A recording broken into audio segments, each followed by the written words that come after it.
hours of some deranged Reddit threads. My boyfriend and our circle of friends pranked me on my birthday, and I ghosted them because of it. Throwaway because my coworkers know about my main Reddit account, and I don't want them to know about this issue of mine. I, 27 male, met my probably soon-to-be ex-boyfriend Alex, 29 male, 2 years ago through a mutual friend of ours. I never expected he'd be interested in me because, when I first met him, he had only been with women. He came out as bi to me and our friends not too long after that, and that same night, he hinted that he was into me. We got to know each other more, and it eventually turned out into the two of us dating. He is genuinely a sweet and awesome guy. Quite introverted, but has a big heart, and a real geek about the things he likes. I thought he'd be the one I would be marrying and all that, but I'm thinking that's not going to happen anymore. Last Monday was my birthday, and I went home early from work so that Alex and I can go out and enjoy ourselves. I told him earlier that day that I'd be home early. When I opened the door, I was greeted by him laying on our couch, while a woman I didn't know was on top of him. They were fully clothed, by the way. I was basically paralyzed and could not react at all. He eventually saw me and had a surprised look on his face, but he also looked like he was trying to hold his laugh in. The woman also looked like she was about to laugh as well. I also started to hear chatter from the kitchen and in our bedroom. Alex then shouted, "You guys can come out." And so our friends come out of our bedroom and kitchen holding gifts, party poppers, and a cake. I guess them shouting, "It's a prank, happy birthday," while turning the party poppers on snapped me back to reality, because after they said that, I just quietly turned around and left. I didn't see their reactions when I did that, but I could hear them saying, "Oh God," and "Wait," and some other things I can't remember. When I heard them try to follow me, I hastened my pace until I reached my car and drove away. While driving, my phone started to get bombarded by texts, calls, and messages from my boyfriend and our friends. When it got too distracting, I just turned off my phone and went to a hotel that's far enough from my place. By the time I got to my hotel room, I just started sobbing on the floor. I think I blacked out from crying because when I woke up, it was already sunny outside. I made sure to tell my team leader first that I'd be absent for a few days due to an emergency, and she was kind enough to accept my request. She probably noticed something was off with me because I was sniffling and my voice sounded weak. Right now, I plan on telling my aunt who lives near my area about what happened and asking if I could live with her for a couple of days until I sort out my mind and know what I have to do next.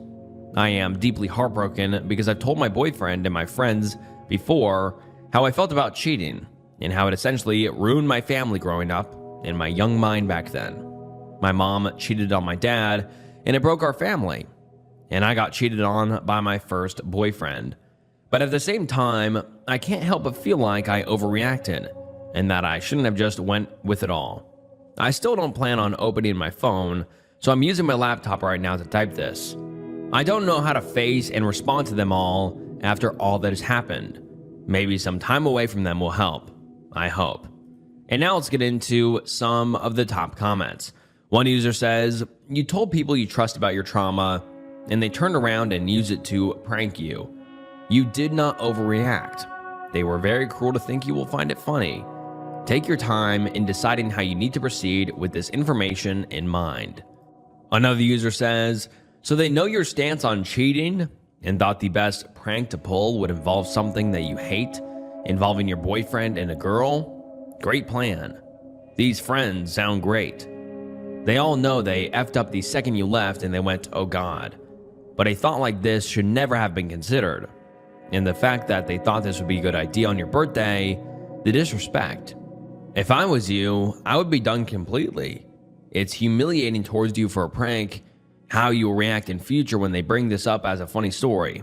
That's not funny. It's horrible that your birthday was ruined. Go see your aunt and let her know the situation. You need a good support system.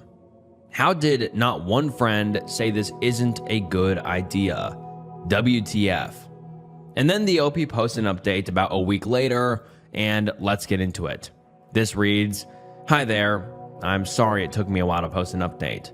I've been busy, and I also got back to working 2 days ago, so I don't really have that much free time on me anymore. But before I get started with the actual update, I would like to thank everyone who has given me their advices and wisdom, along with those who wish me well and a belated happy birthday. You folks really made me feel happy even after all that has happened. I never thought internet strangers could be so kind, lol. Normally, I confide with my partners whenever I had a problem, but since they somehow became part of that problem, I thought maybe going here would be a good idea. And I guess it was. Truly, thank you to all of you. Although, even if almost all of you had nothing but great advice and nice things to say, there were some who were skeptical, or were even harsh, specifically in the way I just ghosted my boyfriend and everyone at that surprise party. Truth be told, I could have done something more mature, as some would say. But really, in that moment, all I could think was remove myself from that situation because I wouldn't know what I would do if I fell back to my old self. Also, sorry for any typos, I wrote this all on my phone. For context, I found out my mom was cheating on my dad at 14 years old. I got home from school early and found that the house was empty. I went upstairs to go to my room, but as I got nearer to my parents' room, I heard these faint sounds of intimacy, and it didn't help that the door to the room was slightly opened. Curiosity got the best of me, and I decided to take a peek inside. And there she was. My own mom cheated on my dad with his coworker. I felt like I was going to be sick, like it was some sort of nightmare. I froze there for a few seconds before my dad's coworker noticed me and immediately alerted my mom that I was watching them. When my mom finally realized what happened, she started calling me out and tried to follow me, but I got to run to my room and locked it before she could catch me.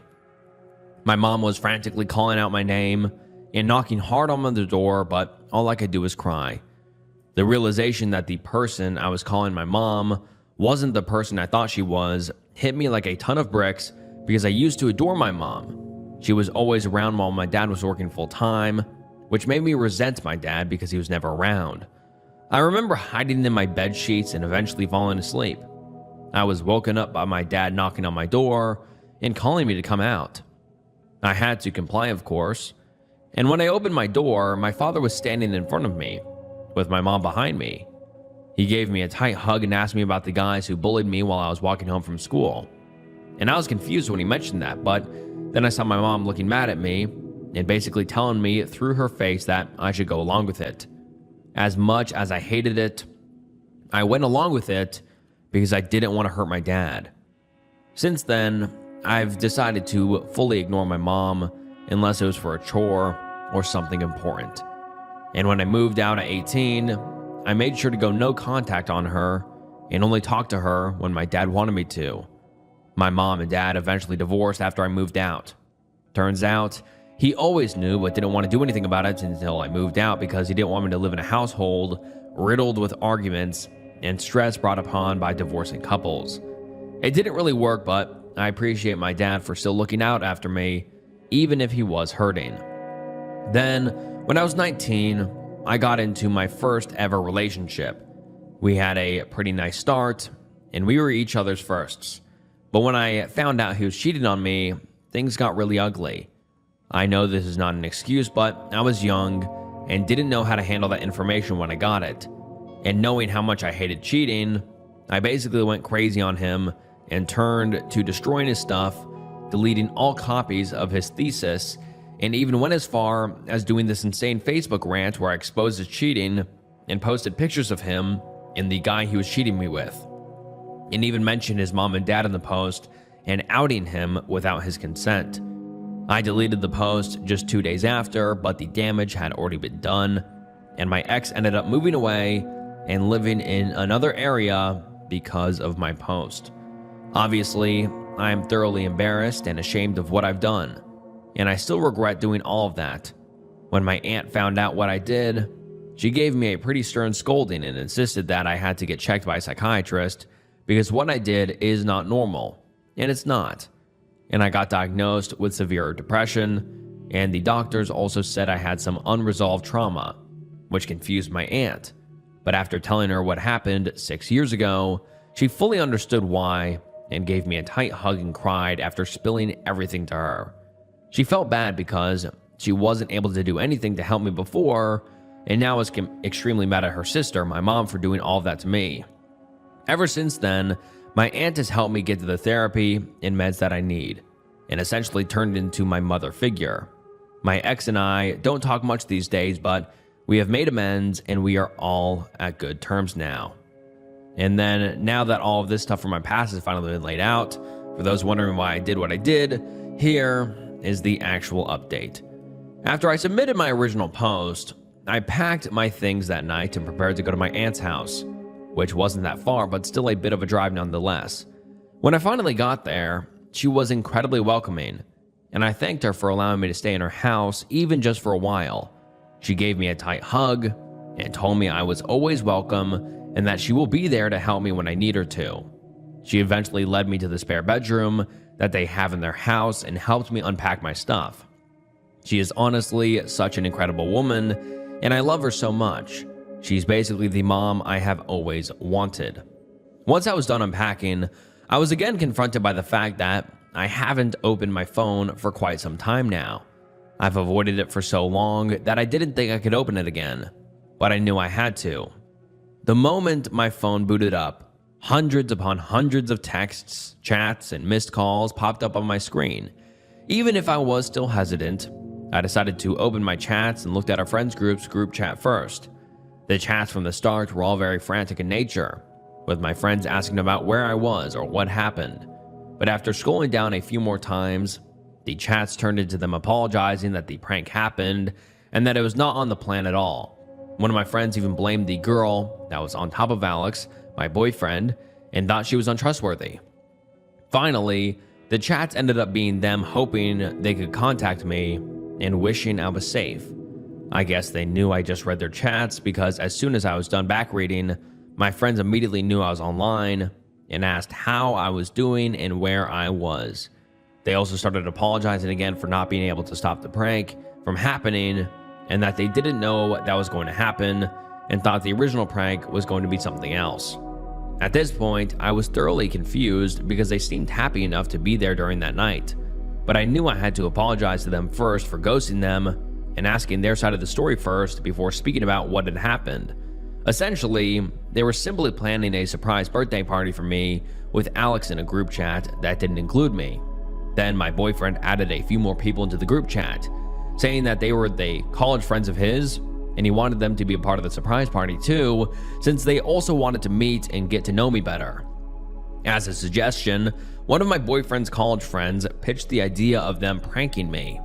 The plan was my boyfriend is going to be on the couch with a serial killer, holding a bloody knife and fake killing my boyfriend, while the killer was on top of him and while my boyfriend is bleeding everywhere. My boyfriend's college friends thought it would be funny to see my reaction, although my friends were initially skeptical. And just like as a side note, I'm just going to interject real quick. That is like the craziest prank ever. On someone's birthday, like what? Why would you ever like think to do that? That is just seriously unhinged and just like what? Like that is like the most idiotic and just strange prank ever. Like that is just deranged. Like why would that ever be funny? To like freak someone out thinking their boyfriend is being stabbed to death. It's not like a Halloween party. Like even still, if it was a Halloween party, like none of this makes any sense. This like is completely just like crazy. But anyways, let's continue. They reassured him that it would be harmless fun and that once my boyfriend and the friend who will be acting as the killer got their desired reaction on camera, they can just tell me that it was all a prank and my friends and my boyfriend's other college friends would come out and surprise me with their gifts and stuff. My friends eventually agreed, so as long as they don't drag out the prank and immediately reveal everything once they captured my reaction on camera. The day of my birthday comes and everything they've planned seems to be going smoothly, with them waiting for me. My boyfriend's college friends assured everyone to hide while they set up the prank, and when it was done, they would hide too. When they finally heard my boyfriend say they can come out, they thought the prank was a success because I looked absolutely mortified, but they knew something was up when even after the prank was revealed. I was still looking shocked and almost teary-eyed even, until I finally turned around and left. They were understandably shook and confused, thinking the serial killer prank was too much. But knowing me, I wouldn't have minded it at all because I love scary movies and an avid horror enjoyer. That was then they realized that my boyfriend's female college friend was on top of my boyfriend, not wearing any serial killer costume and not holding any fake knife.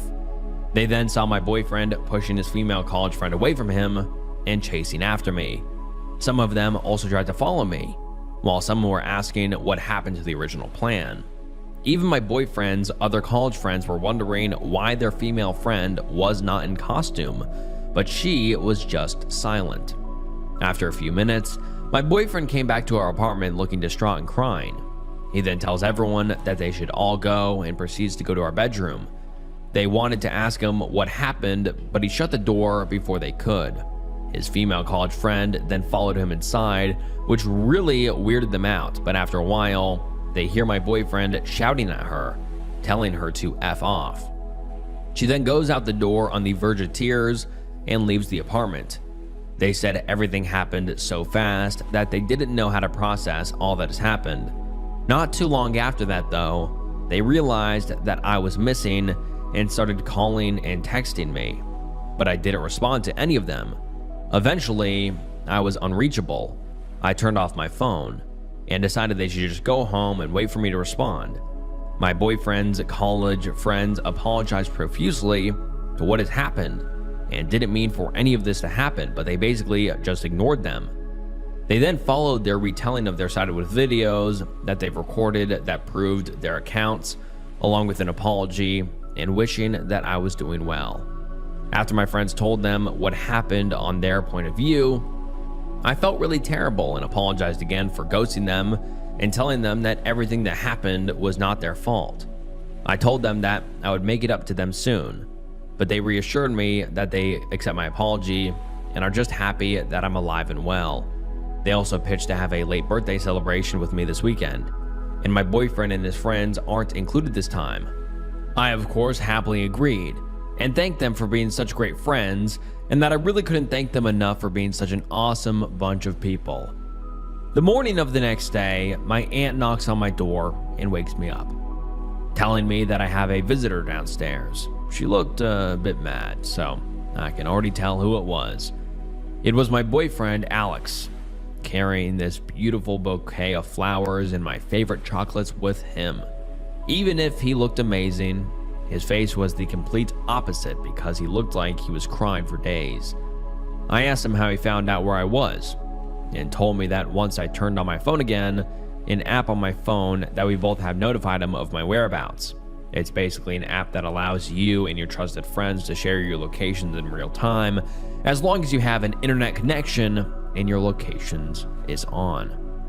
I was a bit frustrated that he actually came here to my aunt's house, but nevertheless, he was already there, so might as well just hear him out on what he has to say. He basically reiterated what my friends told me, but he added in some more details that my friends did not know about.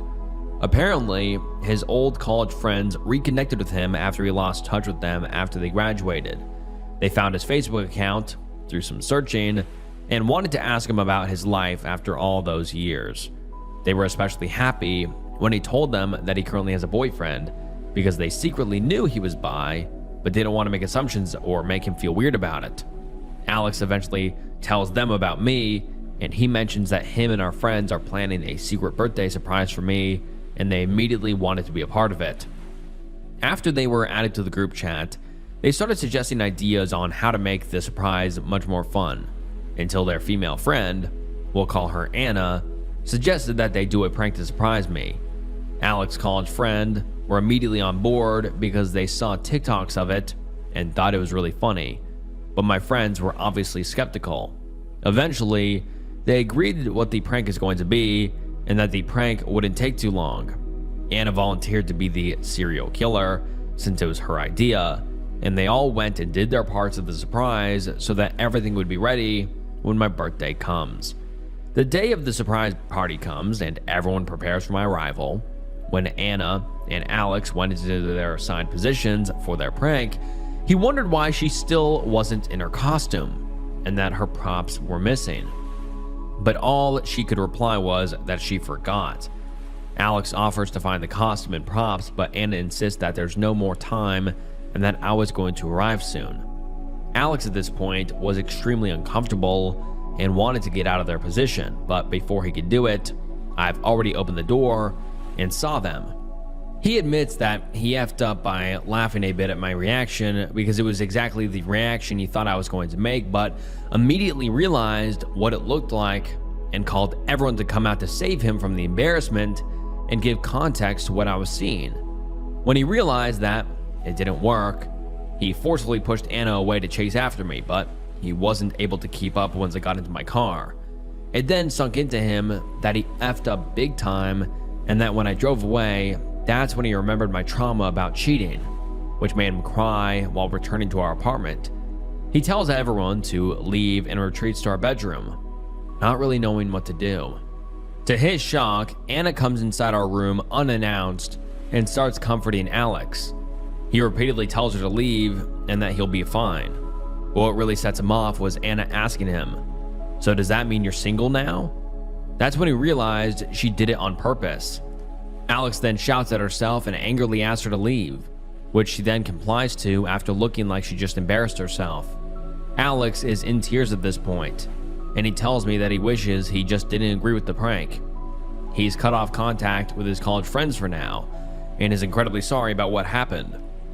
He then starts hugging me really tightly and says that he loves me so much and that he's scared of losing me.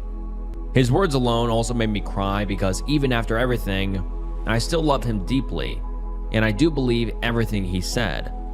After a minute or two of us hugging and crying, he lets go of me and tells me that we should get back together to our apartment, but that if I still need time and space, he'll gladly give it to me. I gave him a kiss and I responded to him with me asking him to help me pack my stuff. Of course, I gave my aunt the warmest of hugs and told her how much I appreciated her for helping me. She was happy things got resolved, but also jokingly threatened my boyfriend that if he did something stupid or hurtful to me again, she'll personally whisk me away to safety and away from him. My boyfriend laughed, but I think he was just hiding his nervousness. Now I'm back in our apartment, and Alex even offered to throw away the couch that was used for the prank, but I declined since it's a pretty nice couch and everything that has happened was something no one wanted, aside Anna probably. I've already made amends with my brother, and we've both forgiven each other, and my friends are happy that things worked out in the end. Alex is probably now invited to the weekend party, but I've yet to ask them. Don't worry, I'm also going to get in touch with my therapist soon and book new appointments with her, per the suggestion of my aunt. This has all taken a toll on me, but I'm glad to have the support of my boyfriend, my friends, and everyone who has read my post and shared their support to me. Also, I realize that this update is probably not what most of you wanted to happen, and as much as I was close to just giving it all up, I never had a reason in the end, and I'm glad to hear their sides out before making any huge decisions that I might end up regretting later. And I do trust my boyfriend and my friends since they all sounded sincere and they did have proofs to back them up. I think this is going to be my last update since everything seems to have been resolved at this point. But I'll try to make an update if ever something happens. But I hope that's not going to happen. Once again, thank you, everyone. And now let's get into some of the top comments. One person says, "Can I talk to you like a mama? Because it sure sounds like you need one. Or at least an older sister. You need some good kinfolk around you right now. You have nothing to make up for. You suffered a trauma-based response and that was to run. Some of us fight, some of us flee, some of us freeze, and some of us fawn. You ran, and that's okay. A simple apology is fine, and that's all you needed to do. If they are decent people, they'll understand and give you grace." Let me talk about Alex for a second. He can bring you all the flowers he can buy and say all the right things, but his actions need to speak as loudly as his words. He needs to block Anna on all social media platforms, on his phone, his email, go completely no contact. She knew what she was doing, and this was an intentional move on her part. It's not necessarily Alex's fault for not seeing it for what it was, but he needs to understand her motives. and she wants him. It's absolutely fine to accept apologies and give apologies and move on. But remember that an apology is a verb. It requires actions and not just words. Also, I'm with your aunt on this one. If Alex messes up again, I'm going to catch a felony assault charge. My trauma response is fight. Another user says, am I the only one who does not believe Alex? Anna just so happened to forget her costume that made up essentially the entire prank. And instead of having the normal reaction of calling it off, he allowed her to climb onto his lap in normal clothes. No serial killer costume in sight, and didn't say anything until she was already on top of him. And then in timing, that would be fitting for a goddamn movie. OP walks in the door before poor Alex can get her off of him, and then he laughs. Come on, I don't believe that for a second. He agreed to make it look like he was cheating on his partner, and only after said partner got upset did he realize he effed up and is now backtracking and trying to claim he was innocent and didn't know what was happening. He's pinning the blame on Anna because he realized too late how effed up it was, but his excuses don't make sense. He was in on it until he realized you would not forgive him. And someone responds and says, I don't buy it. Even the killer prank was already beyond effed up. This whole situation is effed. And another user says, and the serial killer prank is better how? How old are these people? And someone responds and says, reminds me of that poor girl whose boyfriend and his male friends decided that he should stage a kidnapping as part of his proposal. He had his friends kidnap her from the side of the road while she was out walking. They threw her into a van, tied her up and blindfolded her, and violated her, and she was irreparably traumatized by the entire experience. Absolutely the worst Reddit story and updates I have ever read. And another user says, I'm going to go against everyone else here and say your friends and boyfriend are trash for even agreeing to the serial killer prank, and you shouldn't forgive them so easily. I don't care what people have to say to me after this. You say you love horror and all that, but that doesn't matter. I love horror too.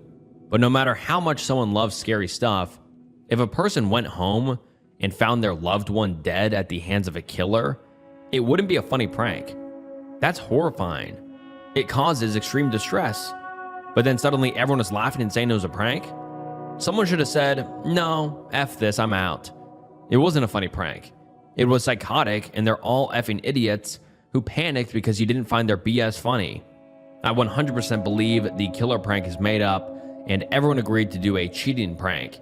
Your boyfriend is a POS, and so are your friends. And I completely agree with the commenter here. Like, I like horror and scary stuff. Like, you guys know my channel. You guys know me. And I would, like, this would be, like, I would never want this. Like, why, that's not a funny prank.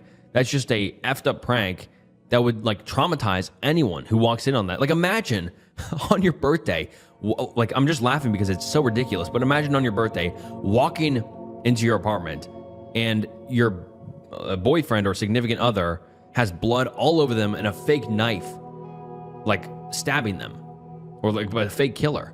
Like, that would traumatize anyone. Like, that is just not a funny prank, and that's just ridiculous. And I don't know if I believe the OP's boyfriend here. Like, this is just a weird and very disturbing situation. But the OP comes back a few weeks later with another update, and let's get into it. This reads, hello. This is definitely my last update about this mess because, quite frankly, I'm tired of all of this. But before I start this update, I would like to say sorry to everyone who thought my previous update was too long. I guess I was just overcome with joy. I feel stupid about it now, talking about what happened that I didn't get to edit it much, but don't worry. This update won't be as long. And thank you to everyone who had nothing but kind words. I really appreciate you all. So, a few days after my previous update, Alex, my now ex-boyfriend, came up to me while sobbing and confessed that he hasn't told me the complete truth about Anna. Apparently, him and Anna were a couple back then. She was his first girlfriend, and he did a lot of his first with her. First kissed, first date, first intimacy, etc. Once they graduated, Anna broke things off with him because she couldn't handle long-distance relationships and didn't want to be tied down yet.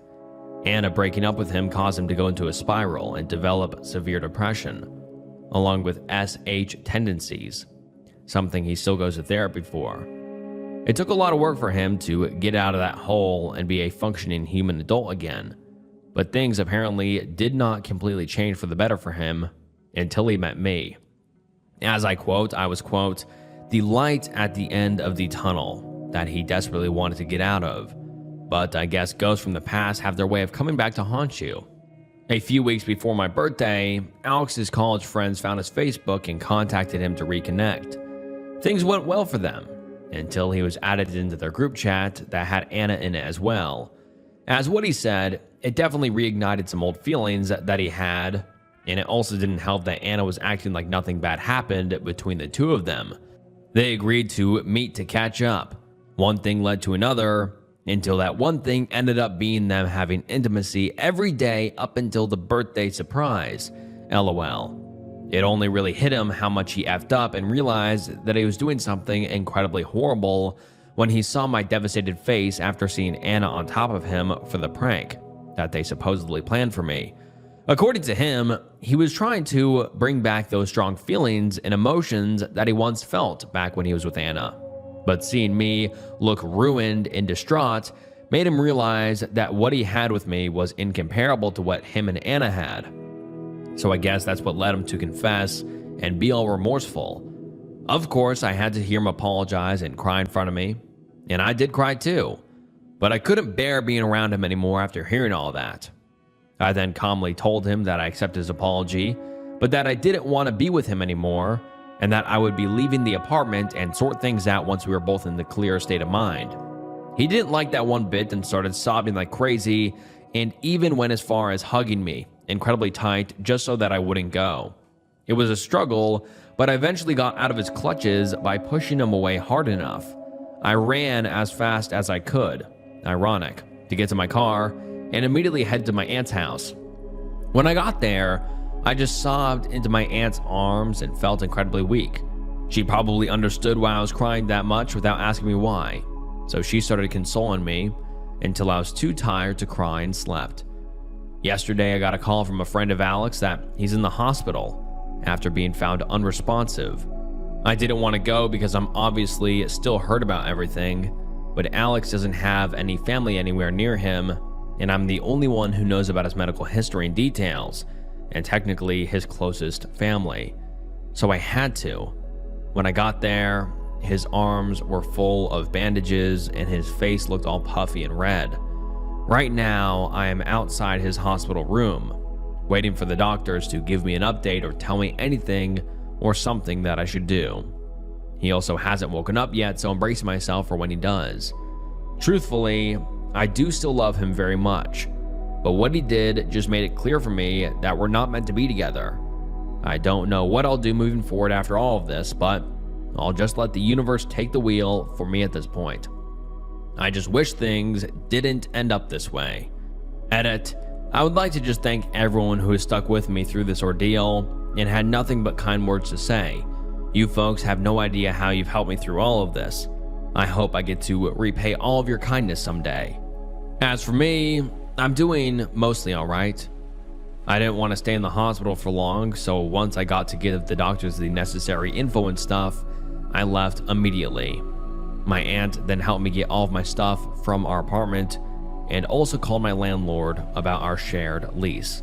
Our apartment was full of liquor bottles and was just an overall mess, so it took a while for us to get my stuff, and I also did some cleanup before I left.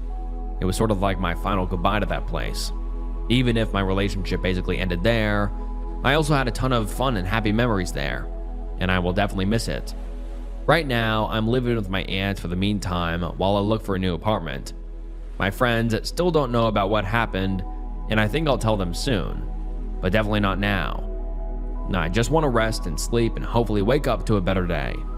Once again, thank you all. And now let's get into some of the top comments. One person says, let Anna know he's in the hospital and let her take care of his care. No longer your problem, to be honest. Another user says, he has friends, please do not stay there. He's just trying to latch on to you. Please, please, please stay away from him. And another user says, I'm so sorry for all of this. I don't want to sound cold, but he knew your traumas and not only did them, but using it as a prank. The version he told in your last update is BS. The girl was trying to break you up, but he was already cheating by then. He did this to himself, and as all selfish people do, he expects you to save him. Don't let yourself be dragged down. It'll hurt for sure, but move on. You have your support system. Protect yourself. And another user says, hi buddy, I read your post only today and now this update. I just want you to know that you are not responsible for others' actions. This is not your fault, and I speak from experience. My ex-husband did commit S-word after threatening for months after we split. It was fake after fake until he did eventually. You need to, regardless of your ex's predicament, make moves forward for you. Get some counseling. Move out, and if need be, put your ex in contact with his actual family/friends and let them deal with this. This is not your fault or problem. This is the result of their actions. They need to live through it, as do you. Take care and don't look back. It sounds awful, but your ex had a choice then and does now. What they chose isn't on you. And another person says, do not let him see you in that hospital. Do not go to that hospital. He is now doing extreme things after not getting what he wanted out of you, which was for you to ignore the despicable acts of his and be fine with the whole situation, after lying to you about it for a good while, might I add. He is doing this because he is hoping that this will rope you back in. If you show him that this is a good way to get you to comply with him, he will do it every single time anything happens like this in the future. He will be using these extreme tendencies against you to trap you in an abuse situation. You deserve miles better. If he really had been the light at the end of the tunnel, he wouldn't have thrown that away and rubbed it in your face the way he did. Would he? He is manipulating you. Please get out. And this is the last update we have ever received from the OP. If you're anything like me, you've probably had an idea for a business at some point. Maybe it's selling a product you've always wanted to make, starting a clothing brand, or turning a hobby into something that actually earns money. The hard part is usually figuring out where to even begin. That's why I love Shopify. They make the whole process way less intimidating because everything you need to start selling is already there from day one. When someone is finally ready to buy from you, Shopify checkout helps more people actually complete their purchase. And if they come back later, their information is already saved. So checking out is incredibly easy. Since Shopify handles all the technical side of setting up your store and getting paid, you get to spend more time on what actually matters. Building your brand, creating your products, and growing your business instead of wrestling with a website. Whether you're just starting out or dreaming about making your first sale, Shopify gives you the same platform that's trusted by millions of businesses around the world. With Shopify, nothing stands between your idea and a real business. So go make it one. Start your free trial at shopify.com/snook. That's shopify.com/snook. And once again, that's shopify.com/snook. Thank you so much for Shopify for sponsoring today's video. And now, let's get back into it. My fiance assaulted his BFF on his bachelor party. I don't know what to do. My F28 fiance, who's M28, Alex, has a BFF, Danny, who's 28, and they've been friends since they were 4. She's not like the usual Reddit BFF. She's a lovely, sweet person who has never crossed boundaries with Alex or their 2 other friends, Marcus and Daniel. The 4 are very close. Danny is gay and always was. She is very much a woman, but likes to dress in jeans and t-shirts and not in any feminine clothing. She is lean, tall, has short hair, and is just one of the boys in a lot of ways. This weekend was Alex's bachelor party. All 4 plus 2 other of Alex's friends went along. It was to a coastal town that's well known for hosting bachelor and bachelorette parties, but there's no sort of adult clubs or anything. They stayed in a B&B and have scuba diving and kayaking planned. First night went okay.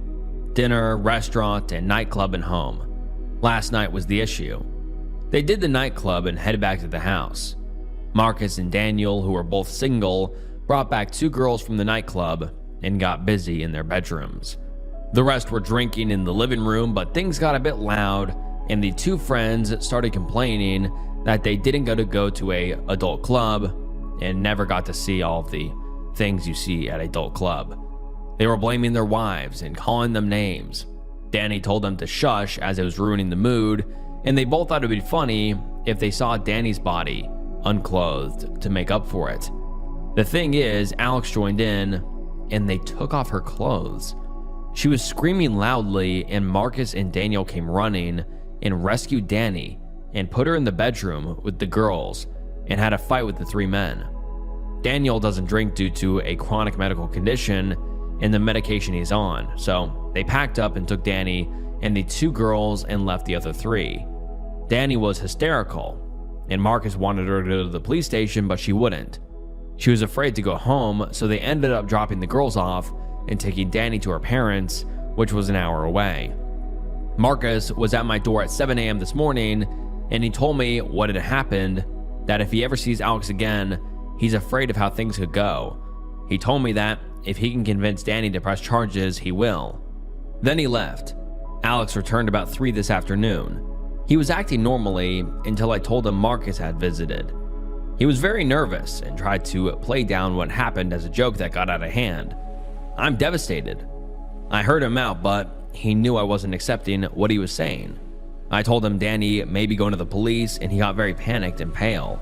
He said she had him blocked and he wanted to go talk to her. I told him she wasn't at her place as she was too afraid he or his buddies would turn up there. I asked him to leave, and he didn't want to go, but I insisted. He was crying, saying it was a prank that got out of hand.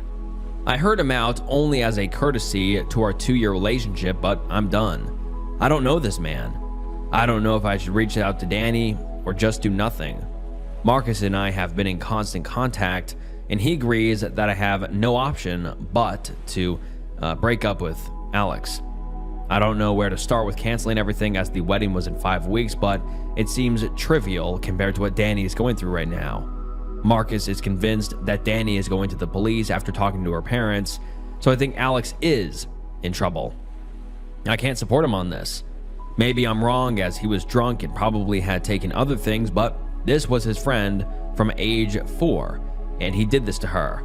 I've not blocked Alex, but I've not replied or picked up any of his calls. And now let's get into some of the top comments. One user says, "Good on you for being done. This isn't a damn prank. Everyone in the effing world knows better than this. I would reach out to Danny in person if possible and express your support for her. Knowing that people she cares about believe her and are choosing her in this situation instead of those who assaulted her is going to be very important in her healing process. Don't push her to press charges though. Let her decide that on her own and remain neutral on either choice she makes." And the OP responds and says, "She's about 3 hours away from me right now, so I may just message her tomorrow and tell her that I'm there for her if she needs anything and that I'm done with Alex. Like I said, she is a really sweet person and we have a good relationship. I'm still kind of processing everything right now, but have decided I'm going to ask my brother to come stay with me for a while. I've told my parents I'm visiting tomorrow and will get their help with everything that needs canceling." And another user says, "Without the intervention of the friends, it would have been a R word. No excuse. All the money you lost in canceling the wedding is the price to not live with a R wordist." Another user says, "I would start by letting people know the wedding is off. Tell your parents and tell his parents so that they can field any questions from extended family. Have a standard explanation. I suggest Alex was involved in a criminal incident that had caused the end of our relationship. Out of sensitivity to the victim, we will not be providing further details. Please know that this criminal activity has been confirmed by several witnesses known to both of us and the victim, and there is no doubt that he is guilty. Reach out to people via text or email. Just check them off the list. No need to do individual conversations. Don't answer your phone from extended family/friends if you don't want them to talk to them, and hold firm to the explanation. Provide nothing else unless and until Danny blesses it. Let Danny know, even if it's through Marcus, that you believe her and you are horrified for her. The best comfort I think you can give is not marrying this man and supporting her by affirming that it happened and that it was a crime. And the OP responds and says, "Okay, thank you so much. I can follow this list and it gives me a plan now. I was really struggling where to start. All I did so far was ask my brother to stay, and he is on his way. This is very helpful. I truly appreciate this, as I am a mess right now." And then the OP posts an update the next day, and let's get into it. The update reads, "Sorry, I don't know how to do updates, so I'm posting this separately. It's been a terrible day.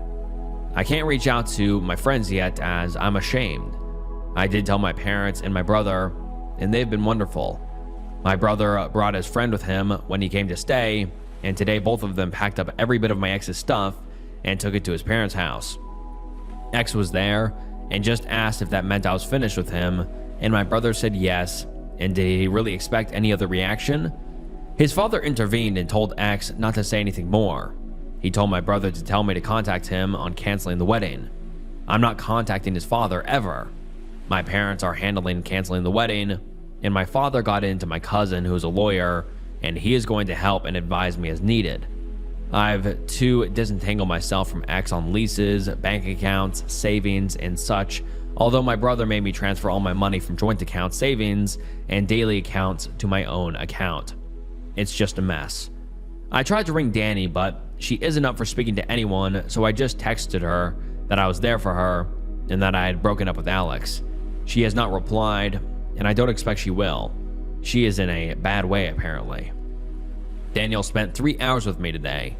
There's a lot going on, but I'm afraid to say too much for fear of damaging any court case. Just to say, there are 2 videos of the incident. One by Jeb, one of the 2 friends. A lot of it is chaotic, but the last part is clear and telling, apparently. The owners of the rental house apparently have gotten involved and have footage, but I can't say more. When Marcus left he went to both those guys' wives and told them what happened. Also, sorry if this is a little bit choppy. The OP didn't add any sort of commas or anything, so I'm trying to read this the best I can. But let's continue. Jeb's wife has been very helpful, apparently, and she is split with him. The other guy's wife, too, has left him. Things are going how most of you want them to go, that's all I will say. Well, I will add, it was worse than what Marcus shared. Daniel told me that before Danny found her style, she had long hair and dressed feminine and was stunningly beautiful, and all 3 of them were in love with her as teens. Alex took her rejection very personally, apparently, and Daniel says he was angry and bitter for a couple of years, but hid it from her. The thought he had gotten over it, but Daniel feels this smacks of revenge against her. Scary if this is true. I have and continue to receive hundreds of texts from Alex. He told me his father told him to stop texting me, but he can't.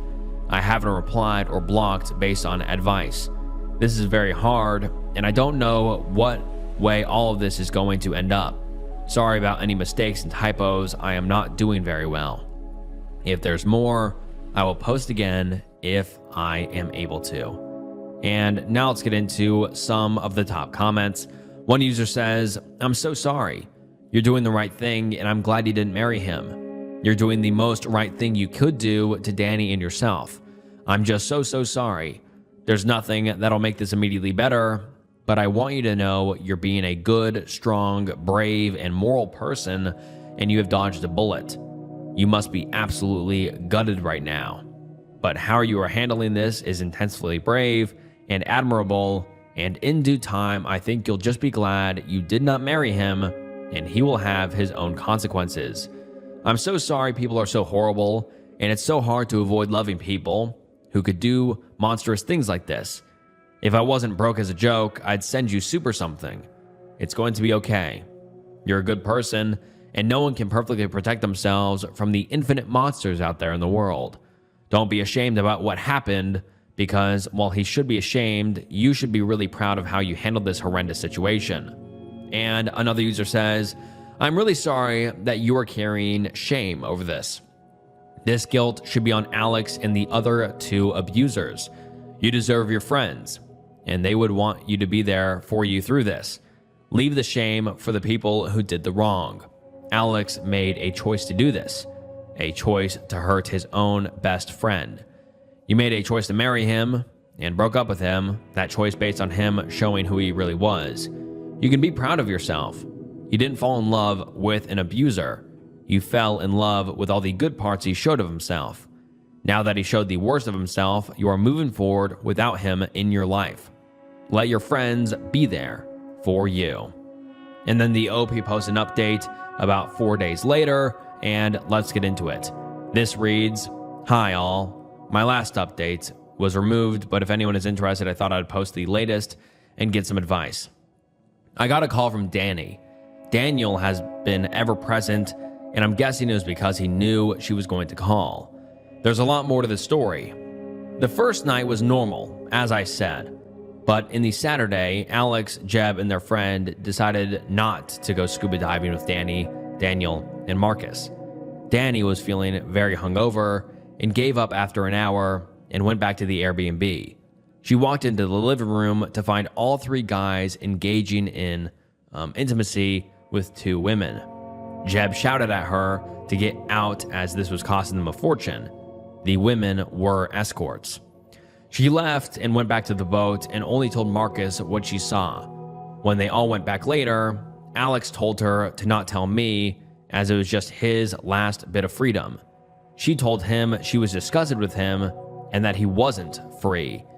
She told him she would have to think about what to do. Marcus convinced her to stay another night, as he and Daniel had met the two girls the night before and were seeing them again that night, and if Danny wanted to leave, then Daniel would have to take her, as he was her ride and there wasn't public transport in the tiny town. Again, the OP hasn't used any commas, so that's why the reading is a bit choppy, but let's continue. So Alex cheated, as did the other two. Marcus told their wives that morning, but not me. He was going to do it in stages, as he knew I was in shock. The actual assault went further than Marcus told me also. And while Alex hadn't actually done anything beyond pulling off her clothes, unlike the other two, he stood by and watched and did nothing to help her. She said she thought he had taken shrooms earlier, but couldn't be sure. Marcus and Daniel did rescue her, but things had already escalated. She went to the police immediately, and she got to tell her parents. The Airbnb owners had also gone independently when they saw the footage. All three men are facing the consequences of their actions. Danny told me she was sorry she didn't leave, or she didn't tell me immediately like she wanted to. She is very distraught still. I didn't want to make things worse for her. I don't think I'm needed for any legal proceedings, so I finally blocked Alex and his parents. The wedding is canceled, and I'm just starting to disentangle myself from Alex on bank accounts and such. Here's my issue. I'm feeling very angry towards Marcus. It feels like he didn't really care about me. He stopped Danny from telling me so he could continue to shack up with the girl he met. He apparently feels guilty because if they had left, Danny would not have been attacked. He didn't do me the courtesy of telling me that Alex cheated that morning like he did with the other two wives. It's not like he was sparing my feelings, because my ex assaulting another woman was a pretty damn bad thing to hear. He didn't tell me the full extent of the attack. Danny is still unsure if Alex wasn't just waiting his turn, or all he was going to do was watch. I should have been told ASAP, and not from Danny, because the conversation was incredibly difficult for her. Daniel didn't know about the escorts at all, and didn't know Marcus hadn't shared the full story of what they saw when they burst in. Daniel has been my rock. I need some perspective here. Is it okay to be angry at Marcus? Is it misplaced anger? I'm pretty angry at Alex though, and that's all I feel towards him. Can anyone give me a different perspective I'm missing? Marcus and I have been in constant contact. He's already back at work, so it was messages/texts and occasional calls. He actually visited last night, but I didn't open the door for him. Daniel is saying whatever I feel right now is okay, but I think he's just placating me. I don't know who to trust anymore. I don't have any more contact with Alex and think the case will move along without me. I'm thinking of telling Daniel that I need a break from him and Marcus and that group of friends. Danny and I have said we will stay in touch, but I can't see us being very close. My best friend, who I really confided in, thinks I should just step away from them all now for good and try to move forward. My parents agree and think it's necessary for healing. My brother thinks Daniel has been nothing but great and I shouldn't cut him off. But they all seem to be a package deal, but without Alex, now obviously. So I think it's probably all or nothing. What should I do? I don't want to be ungrateful, but a clean break feels right. And now let's get into some of the top comments. One person says, "Girl, I've been following your story. I'm so sorry for Danny. It's horrible. I believe it's best to distance yourself from them and cut Marcus off. He betrayed you the same way as Alex. He concealed and enabled. You don't need that kind of people in your life. Your ex is garbage." And the OP responded and said, "Thank you. I just want to put them all in my past now and wish I'd never met any of them, to be honest. I didn't know if it's just the hurt and anger talking or if I was right to be angry at Marcus. I've lost so much, and that's not even counting what I've lost financially on the wedding. I feel like I'm overwhelmed and just want to be done with them all." And another user says, "I think it is okay for you to want to take a step back. I wouldn't block Daniel or Danny. Alex is dangerous, and you three should share important information about him in order to keep each other safe from him. But I wouldn't go out of your way to initiate contact outside of that. It might feel wrong since they didn't do anything wrong, but just because they didn't do anything wrong doesn't mean that continuing contact isn't harmful to all parties. Blocking Marcus does sound like a good idea. He delayed telling you and insisted Danny stay in place with 3 people who knew she could ruin their lives, all so that he could get laid. And he even trickled truth to avoid it looking as bad as it was, probably as a solid to his buddy. No remorse for allowing this to happen. Good riddance. As for the others, let them know that you may want to talk to them later, but you need to take a step back for your mental health. Then go low contact. It is probably best for everyone.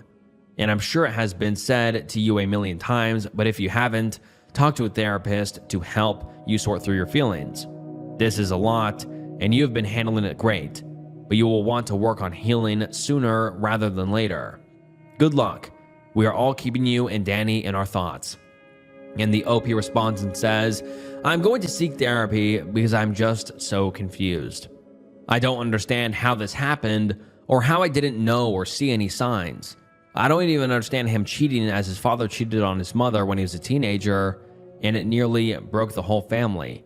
He still has issues with his father over it and with his mother for staying. So I don't understand how he could justify doing it to me. And I can't understand what happened with Danny at all, or why it all led up to him taking part in the unthinkable.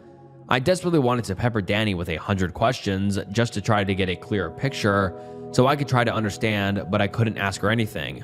She is so raw and upset right now. She also blames herself for drinking too much, which is crazy to me. She is not to blame for any of it, but she wasn't able to hear that. So I'm just totally lost.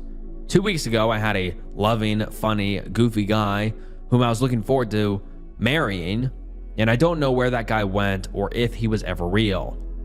And all his texts have been painful to read, and it took everything I had not to ring him and scream at him for destroying everything. He has hurt Danny so badly, and me too, and screwed up his life. And I know it sounds awful, but I feel like I can't be upset or heartbroken because Danny has it so much worse, and I need help with that. Sorry for rambling. Thanks for your support." And then the commenter replies to the OP again and says, "I'm so sorry for you going through this.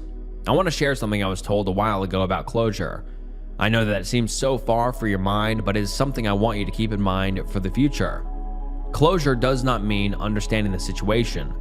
You do not get closure from getting all the information and being able to piece it together like a puzzle. It comes from being able to move past the situation and not look back, not forgiving or forgetting, but letting go and walking forward. You will get to that point. It is just going to take time and support. It sounds like you have both. Just be sure that if you get any more involved, it's for moving on and not to find answers that might never make sense. As for your statement about not being able to be upset because Danny had it worse, I can understand that feeling. It's part of my people-pleasing tendencies as a way to put my feelings on the back burner in order to take care of someone else. When my stepdad got kicked out of my house and my mom started the divorce process, long sad story, I moved in with her and my siblings to help take care of the situation. I didn't deal with my own feelings because I kept thinking my mom needs me, or I should make sure my siblings are taken care of. It took months before I realized I had serious feelings of abandonment and disappointment that I had let fester within me. My point is that while it is great that you feel empathy for Danny, you need to recognize that you are a victim of the situation as well, and that your healing is important to many people. This is why I recommend not cutting Daniel off completely. He recognizes that you need support for your healing journey as well. The fact that he stayed with you for the day so that he could make sure that you weren't alone when Danny called shows he is trying to support you however he can. Apologies for the second novel. I tend to be a bit verbose. Wishing you the best and sending big internet hugs. And then the OP comes back about 2 weeks later with an update, and this update reads as follows. I have been putting off writing this update, but am back because I need even more advice and an outside perspective. The comments have been pretty helpful so far. Thank you. It's long, but I'll do my best to shorten it. Trigger warnings for SA, drugs, and violence. First of all, Danny and I have bonded. She and I talk every day and message constantly. I did not expect that, but it's truly wonderful. She says she needs a good, straight friend right now, JK. And honestly, she is a great person and has been a huge support to me despite what she has been going through. I told her I posted here as I felt guilty as to tell my story, I had to tell hers. She was okay with it. She is thinking of waiving her right to anonymity when the trial comes, as she wants everyone to know she was R-worded and by who. Danny has quit her job, moved to her parents full-time, and is in therapy. She's just about okay. Surviving, still rather than living, but she is so strong and amazing. Justice moves slowly here, so there isn't too much of an update on the legal process. Marcus was told, however, he would not face charges for assault for attacking the two actively attacking Danny. I went back to work and it was awful. I work for a tiny startup. Oscar, who works there, is friendly with Marcus and my brother. We are all into martial arts and attend the same dojo, so I'm getting a lot of pity. I'd have been okay with sympathy or empathy, but being pitied sucks. Still, it's better than being home all day doing nothing. Daniel gave me space as I asked, and he is truly a good guy. There is nothing romantic there at all, though. I'm not in a fit state for anything like that and won't be for a very, very long time. And he is just a good guy. No ulterior motives. We text a bit, and he is in a lot of contact with Danny. I got a letter in the mail from Alex. Said he held out hope while I hadn't blocked him, but once I did, he was distraught. He told me he doesn't want me to freak out by turning up in person, and I know that wouldn't look good for him anyway, but he just wanted to tell his side of the story. He said he was pressured into doing stuff with the escorts, and he only got a BJ. The other two were really pressuring him to do more, but he didn't, and says he regrets even doing that. He admits he was angry at Danny because she told him he either told me about the cheating or she would, but he knew he was totally in the wrong. He knew I would dump him for cheating, so he took everything he could get his hands on. He's not even sure what he took, and while he remembers pulling off Danny's shoes, he doesn't remember anything else. So he was just peer pressured and drunk and drugged up and he did nothing wrong at all basically. I was just disgusted to read this. His total lack of accountability is just sickening. I'm not responding to him ever. Any future mail goes unopened into the trash. I'm in therapy, but it's early days and it's not seen much progress yet.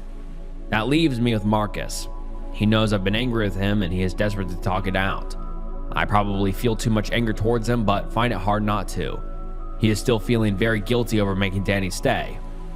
I don't understand why I feel so angry towards him. It's not on the level of anger I feel towards Alex by any means, but I'm still hesitant to talk to him. I think he made mistakes, but in my heart, I know he was dealing with a lot that morning, but I just wouldn't have been there when Alex got home if I'd known the truth. I feel Marcus should have told me everything, as I was the one who had to face Alex alone. I know I should hear him out, but I'm finding it very hard. How can I get past this? I want to clear the air with him, even if we are never friends, and me cutting him out is really having a terrible effect on him. I know he rescued Danny and has been constantly checking up on her. I know he can be a good guy, but part of me feels like he wasn't all good that weekend. I don't know. I haven't touched this in therapy, as we are just starting and are talking about Alex. I needed advice on how to deal with this. I wanted to give it some time, but Marcus' mental health is pretty poor, and maybe by not meeting him, I am just making him worse. How can I find it in me to just do it and hear him out? Why am I so angry with him? How can I move past this? I don't want to be angry at him. I'm so exhausted from being angry at him and Alex, and I want it to stop, at least towards Marcus, but it won't. Help.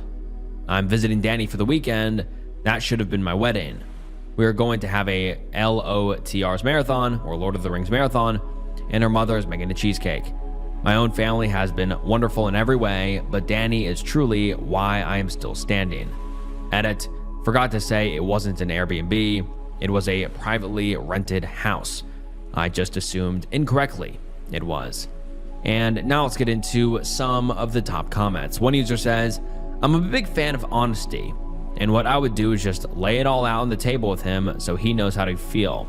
Quote, Yo Marcus, I'm pretty hurt by the fact that you didn't give me the full story straight up, and also that you allowed Danny to stay in this awful situation just so you could get freaky.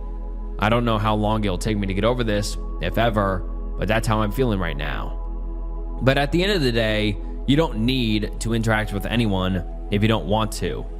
And the onus is not on you to forgive Marcus for how you're feeling. He should give you space to process, because this has been a very hectic time for you and Danny, so it's understandable that you feel some sort of way. That being said, I'm glad he did the right thing in the end. Although hindsight is 2020, so he probably didn't expect the other boys to do something so heinous. P.S. Wish Danny well from us. It sucks what happened to her. And the OP responds and says, thank you. I haven't spoken so much about what Danny is going through right now, as she has asked me to keep it between the two of us.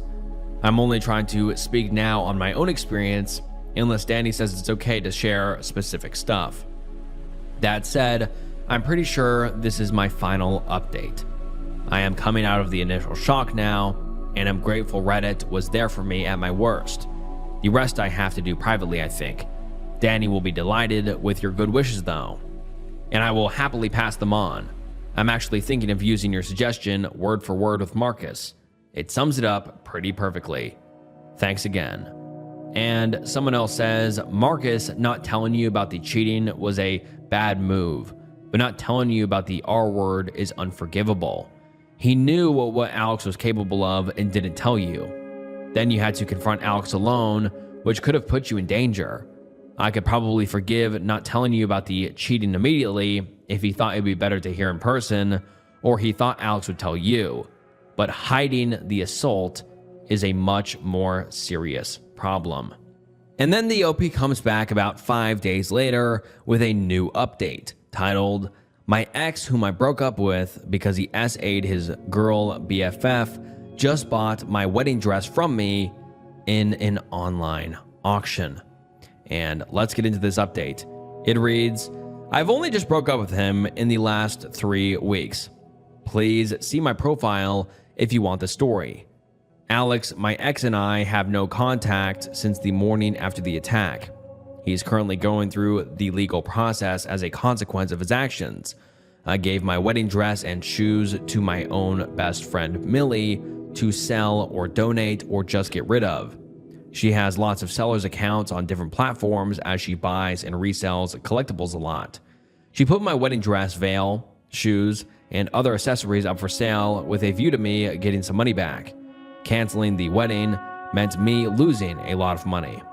Anyway, it all sold immediately at a really great price, and when Millie looked at the buyer's info, it's my ex's father's business account. We are assuming it's Alex, my ex, who bought them and not his father. Millie wanted to know what I wanted her to do. Does she pack up the stuff and send it to him? Or do I want to confront him? I asked Millie if she could cancel the purchase, and she is checking that out, but even if that is possible, I wouldn't want it to damage her seller's rating online. I'm unsure why he would do this. I know he still wants us to get back together, but that is never happening. Should I just let the sale go through and ignore it?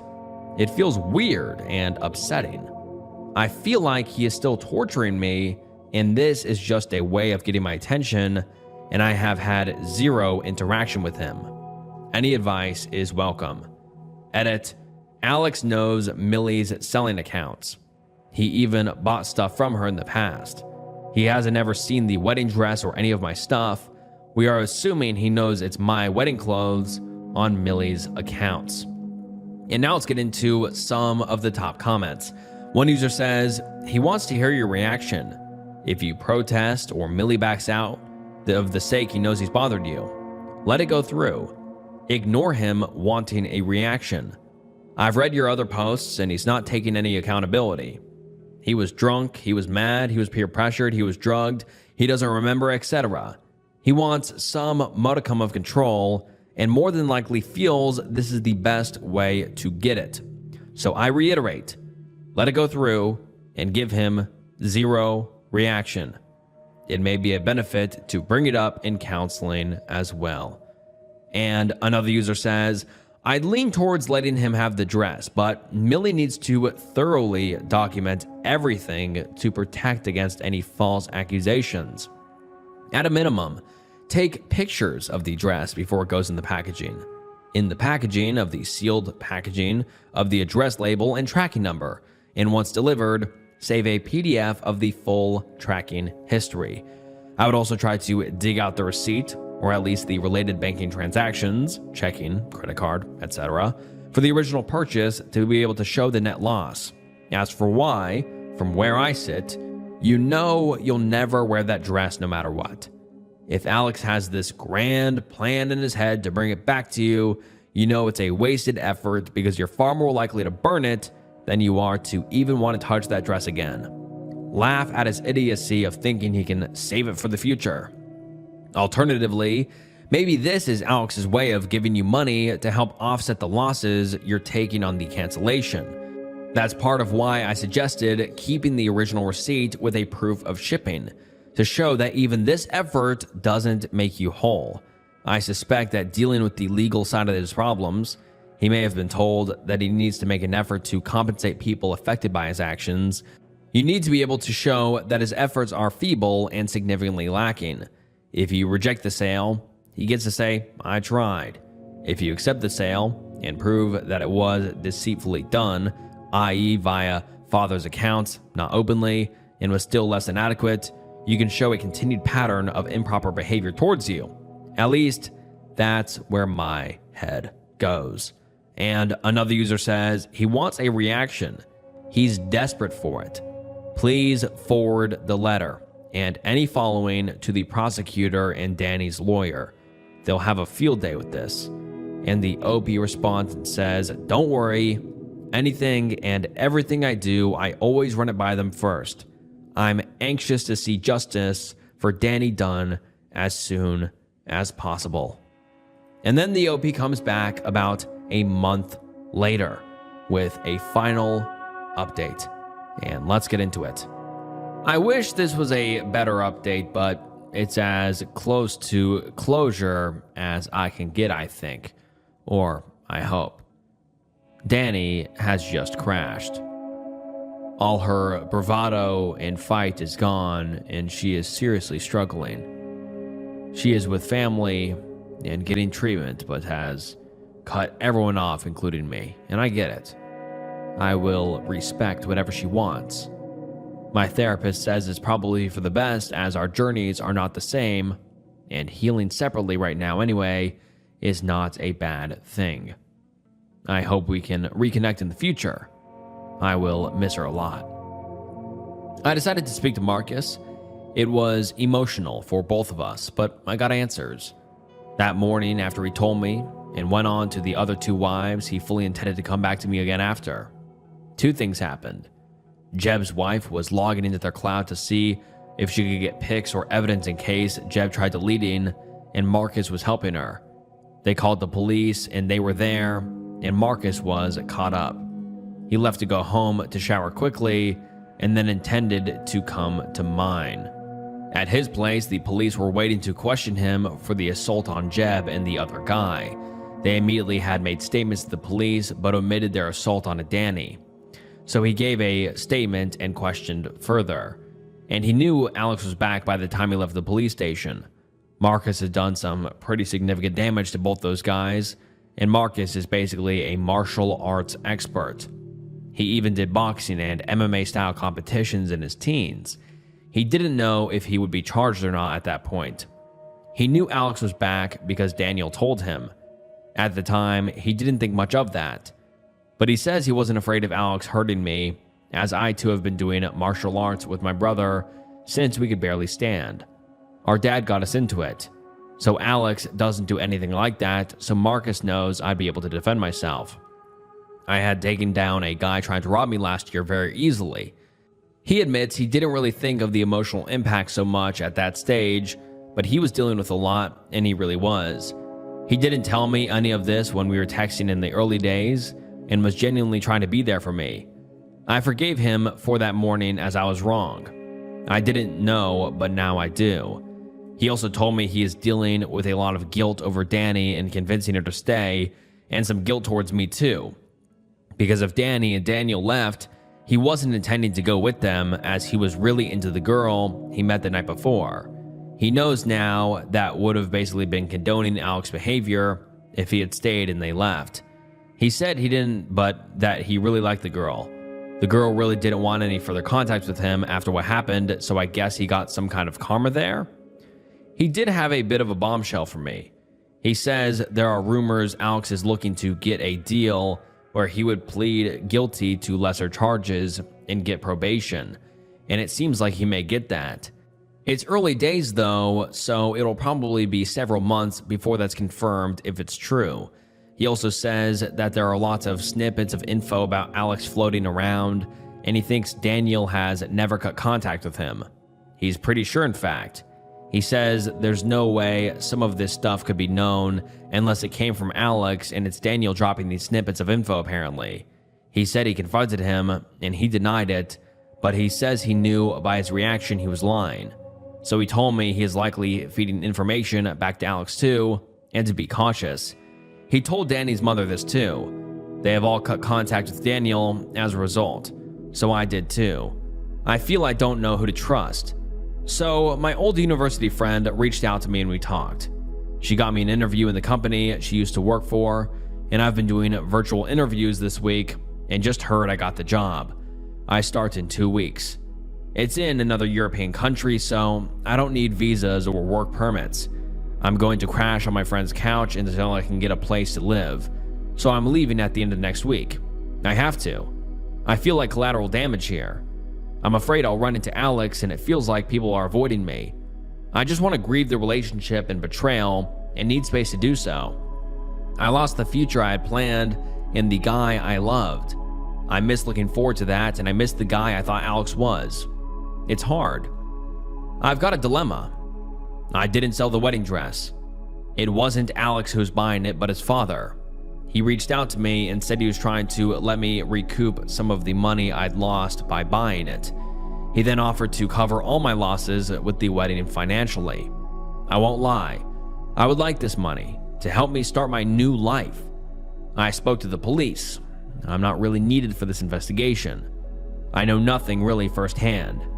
It's all been secondhand, and what I know seems to change anyway with more secondhand info. The statement I gave about Alex getting home that morning is all they need, and they can't say for certain, but doubt I would be needed to give evidence. So if I took the money, it's not going to be seen as a bribe or hush money. So I'm in the clear from that aspect. But morally, is it right to take this money? It feels like it's dirty money. I'm torn. The money would help a lot getting a car and in my new country, but I don't know if I could bring myself to take it. The second thing is he asked me to have one last conversation with Alex, on the phone if need be, but he says Alex is just desperate to talk to me. The money is not contingent on me speaking to Alex, so I can say no and still get the money. This is very hard for me because I want to tell him how much he has destroyed me, and I want to know why he cheated on me, and most of all, what in hell went wrong in his brain to do what he did to Danny. But would it help? Would any of what he says make a difference? I don't think it would. I can't ever be with him again. I don't want contact with him, and nothing he could say will make it better. So why am I still tempted to talk to him? I would never do in person as that's way too hard, but a phone call? Please talk me out of this. Regardless, this is it for me. I'm hoping for a new start and leave it all behind. I know I'll bring too much of it with me though, but with space maybe I'll learn to breathe again and the pain will go away. The last 6 weeks have been hell. I want to wake up from this nightmare. Wish me luck. And now let's get into the top comments. One user says, number 1, take the money. Number 2, give the letter he wrote to the cops. Number 3, tell him to put all of his thoughts and questions into a letter which his dad can send to you. Then give that letter to the cops as well. I understand wanting closure, but I can't imagine what he could possibly say to you that you don't already know. He will say he doesn't know what he was thinking, got caught up in the moment, drunk, etc. At least if he puts it all into writing, the prosecutor can potentially put it to good use. He already admitted to participating in the attack in his first letter, right? And the OP responds and says, cops already have the letter he wrote to me. They didn't dismiss it, but didn't make too much of it. And another user says, hey there, been reading along with your posts. Poor Danny. She will be scarred from all of this and needs the time to take care of herself now. Take the money. It's the least the family can do to help you out as you prepare to move on with your life. If you're going to talk to Alex one last time, don't do it alone. Have his father on the phone as well as a support person on your side. This will be a supervised conversation, so it does not get out of hand.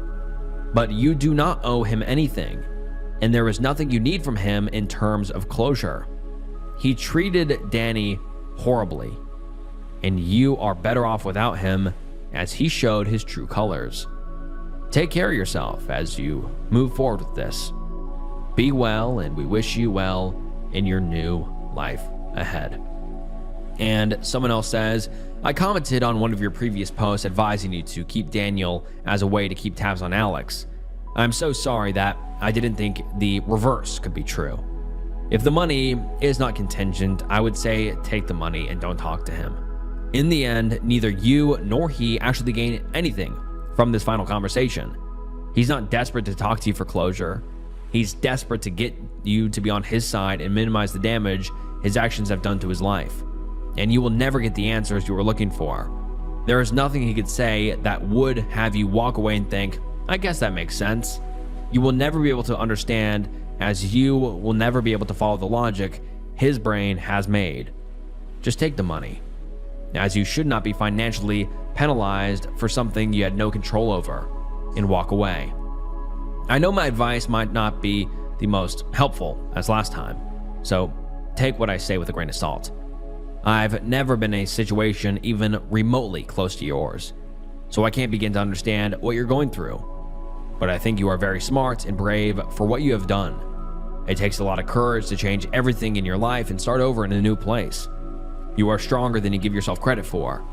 And I think you are going to rock this new job and thrive in this new place. Just know this internet stranger has been keeping an eye on you and wishes he had even a tenth of the courage you have shown. And the final comment we'll reads as this: the money isn't dirty simply for the following facts. You are also a victim in this situation, not to the severity of Danny, but you have still suffered. Your move and all that entails is due solely to Alex being a pig. You wouldn't need to recoup any losses if he had been the person you thought he was. Alex's dad sees these things and is ashamed that his son has done all this. Offering you the money is his limited way of helping you. He didn't commit any crimes, and he also wants to help mitigate some of the damages, and you should let him. He didn't tie any strings to the money, showing that he really wants to help you. You deserve to be compensated for the money you've lost, along with the fact that your life has been turned topsy-turvy. And the OP made one final edit to their post, which reads as follows: I've decided not to talk to him at all. It's time to move on. And so we don't know if the OP ever took the money, but this is the last update we have ever received from the OP. And just, oh my God, what a horrifying situation for everybody involved, for the OP and Danny. I mean, like, it's just such a disgusting and horrible situation. And hopefully Alex and all of his other friends, go to jail for being complete monsters. But, oh my God, this is just, nightmarish. Wife has almost completely stopped taking care of our two toddlers. I'll try to keep this as short and to the point as possible. I work a 9 to 5 all week. My wife is a stay-at-home mom to our two children. We have a 3.5-year-old son and a 1.5-year-old daughter. An important thing to note is that we barely have any supportive family. Her parents are not in the picture, and my parents live 2 hours away. My wife has been diagnosed with postpartum depression. She refuses to take her medication. She says that she doesn't need it, but she does. Our son is potty trained, but our daughter is still in diapers. She always has a severe diaper rash due to my wife not changing her. She only changes her when our daughter leaks through and stinks, or when I remind her when I'm at work. The house is always a mess. My wife barely cleans. I do all of the laundry, cleaning, grocery shopping, bathing of our children, and their teeth brushing. Did I mention that I also work full time? I'm sure that they don't get a proper meal the entire day when I'm at work. They don't eat meals unless I make something, or if I order takeout. Our kids sleep with us because my wife refuses to sleep train them. I hardly sleep despite working a 9 to 5. I'm mostly bitter about the lack of sleep. I don't know what to do anymore. I can't turn to family. My wife thinks that she doesn't have a problem. Our kids run wild all day long, and when I come home, it is even worse. Has anyone experienced this? I love my family, but this has to stop. She doesn't share her part of the workload. And now let's get into some of the top comments. One person says, "This is an emergency situation. Your wife is having a mental health crisis, and your kids are being neglected. You have to take action. Call whoever prescribed her the depression meds and explain the situation. They can help guide you to next steps. In the meantime, try and get your kids into daycare or with your parents." And the OP responds and says, "I would have to agree. She needs to be on her meds first and foremost. I will be calling my parents to see if they can help for a week or so." Another user says, "I had postpartum depression when my daughter was born, and I was neglecting her and refused medication and basically everything your wife is doing. What my husband did was he gave me a 3-day notice to do something, or he was going to have to step in. This was his exact words. I didn't know what that meant. I was angry at the world, so I called his bluff. I woke up on the 3rd day with my 8-month-old daughter gone. All of her and his stuff, and a note on the door saying, 'Bills are paid. There's groceries for 2 weeks in the house. You can call me if you need anything.' I quit my job and took our daughter up to my parents' house and need help. Let me know what I can do to help you, and we can fix this. That was all I needed. I snapped back, took my medication, went to therapy. 3 weeks later, he moved back in. That was almost 7 years ago. And now I'm a stay-at-home mom to 2 kids and love every minute of it. A parent's first job is to the kids. Everything else is second. And another user says, when I was suffering from postpartum depression, I had to be hospitalized and forced to take my medication until they started to work, and I was able to rationalize and feel and properly take care of myself. As soon as I was in a healthy mental state, it was much easier to understand what was wrong with how I was living. The hardest part was just taking the medication every day until I reached that point. I had to be forced. She might have to as well. It is an extreme measure, but hormones are horrible and PPD can be really scary. I hope everything works out. And the OP responds and says, thank you. I will have to force her to take her medication. She already has the prescribed meds at the house. And then the OP comes back a few days later with an update, and let's get into it. Things were horrific for us last week. I genuinely believed that my wife wanted to commit S-word. She would talk frequently about it and how it would be so much easier than continue living. It freaked me out, and rightfully so. I called my parents once and for all. I told them everything that I wrote in the post and more. They talked to her and demanded that she take the PPD medication or else they would come down to her house. Mind you, my wife's parents are not in the picture. She said that she actually wanted my parents to come down to our house. They agreed. My mom can be very brash, but it was effective in the end. My parents came down 2 days after I made the call. They called her doctor and made an appointment for her while they watched the kids. She was prescribed more depression and anxiety medication at a higher dosage. My wife has been taking her new medication for a full week now. Before anyone asks, I made sure that she takes it. She is 100% medicated. I can tell a clear difference already. She is more relaxed now. It's helping tremendously. It took a day for it to kick in, but she seems healthier and happier so far. The house is cleaner, and the kids are well taken care of. The weather has been nicer, and she takes the kids outside all day when I'm at work. They all love it. Some more miscellaneous things have happened. Both of my kids are sleeping in their own bed. To my dismay, neither child fought sleeping in their own room that they share. The first night was rough, late last week, but they both understand that they have to do it. Our daughter still wakes up once, but everything is so much better that night. I love that we have our bed back. My parents paid for my wife to have her nails and hair done. They also watched the kids so she could have an entire day off. My parents bought the kids tons of new toys and books. This helps because they've been more entertained while my wife recovers. My parents arranged for my wife to see a therapist once a week. They are paying for it, and her appointments are after I get home from work. Her first appointment is tomorrow. My parents have left, but they're in contact every single day. My wife is embarrassed, but she says that she feels better. It's only been a week, and I don't know what the future holds. I think that's it. Please, no negative comments. I don't know if this is the perfect solution that everyone will agree with. This is what has happened. It is a daily battle. We will get through this. My wife knows that my parents and I will always love and support her. Also, keep in mind that it's only been a week. Progress has been made and is being made.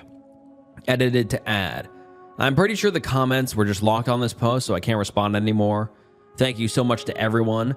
I appreciate every single comment and message. I know going forward that there will be good days and bad days. There has already been a very bad day since my parents left, but we got through it. I'm trying to establish a long-term fix, not just a band-aid. I plan on updating again in the future. Thank you to everyone again. And now let's get into some of the top comments. One user says, "You have great parents. Thank you for not giving up on your wife and doing all that you can. I hope she feels better soon." And the OP responds and says, "Thank you. We're doing well. It is a daily battle, and it's going uphill now." And another user says, You took the first steps for her to feel better. That's all you could do. Well done. And finally, another person says, totally random little piece of advice. Would your parents pay for a YMCA membership? Your wife could have some me time, swim or exercise or whatever she wants, while the kids are being watched at the YMCA childcare. This would be down the road, of course, when she's more stable. And then the OP comes back a few months later with a final update, and let's get into it. It's been several months since I've last updated on our situation. I left off with our lives being on the upswing. My wife had started taking her PPD medication, and my parents offered their help to get our family back on the right track. I last posted an update in October. In February, my wife found a man online and moved into his apartment. There was no warning. When I was at work, she moved all of her things out. She brought the kids back over in his car after I got home from work. She could not even look me in the eye. She explained that she wasn't happy. She said that she has never been happy with me or the kids. Oh my God, man. She told me that I could have full custody, but she would send us money once she gets a job. She also begged me to not take her to court. Luckily, my work was forgiving enough to give me a week off to figure everything out. My mother ended up moving in with us to help me avoid childcare costs. My father visits on weekends or whenever he can. Meanwhile, my soon-to-be ex-wife is having the time of her life with her new boyfriend. Before the pandemic, they were going on vacations and bar hopping. I'm sure they're having wild intimacy that we haven't had in years. They've been posting pictures online about how happy they are together. I've never seen her smile so much. He funds her child-free lifestyle, so no wonder she's so thrilled. He has a child that he doesn't have custody of either. What a classy guy. It hurts so badly that I'm numb. I don't feel anything anymore. I have cried every single day. I'm sure I'm depressed, but I'm keeping it together for my kids. My parents have been my rock, but I feel terrible asking them for so much help in raising my children as a 34-year-old man. I don't know what to do at this point. I'm an essential worker, so I thankfully still have employment. That's the only blessing in my life aside from my kids. I never imagined my life would be this effed up. It got so effed up in a matter of months. I never saw it coming. Thanks to everyone that gave me advice previously, I don't think anyone can give me advice to get through this one, but I wanted to get my thoughts out. Stay safe out there. Oh my God, man, I was not expecting that final update. That is just heartbreaking. Oh my God. But let's get into some of the top comments. One user says, "It hurts a lot right now, and that hurt will be there for a long time, but it does get easier. You'll build a new life with your kids, make new happy memories. They'll get to have a close relationship with your parents. They will learn what it's like to grow up in a household where love and respect and kindness and caring are in abundance. And they will feel safe, secure, and happy. Someday you will feel a different kind of sadness, not for what she did, but for all that she left behind and missed out on. My cousin had something very similar happen. His wife announced that she had never been happy and left the next day. Overnight, he became a single parent to 4 girls, 4-year-old twins, a 2-year-old, and a 5-month-old. We circled the wagons because that's what friends and family do when they care about you and your kids. If you're worried about the childcare duties being a burden to your parents, start building your network of other friends and family who can help out. I'm not gonna lie, the next couple of years were almost impossibly difficult. But one day, he got to chatting with a parent from his middle daughter's dance class. She was widowed and had 1 daughter the same age. A few months passed, and he asked if she'd like to get a coffee. 18 months later, they were married. They're about to celebrate their 10th anniversary. Their 5 daughters have grown into wonderful young women, and they've built a happy life together. The ex-wife has come in and out of the picture, but hasn't maintained real relationships with any of the girls.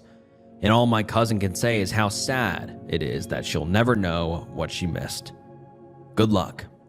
And the OP comes back in response and says, "Thank you for sharing this. I am nowhere near ready to start dating again, but one day I will be. I don't know how the next year will pan out."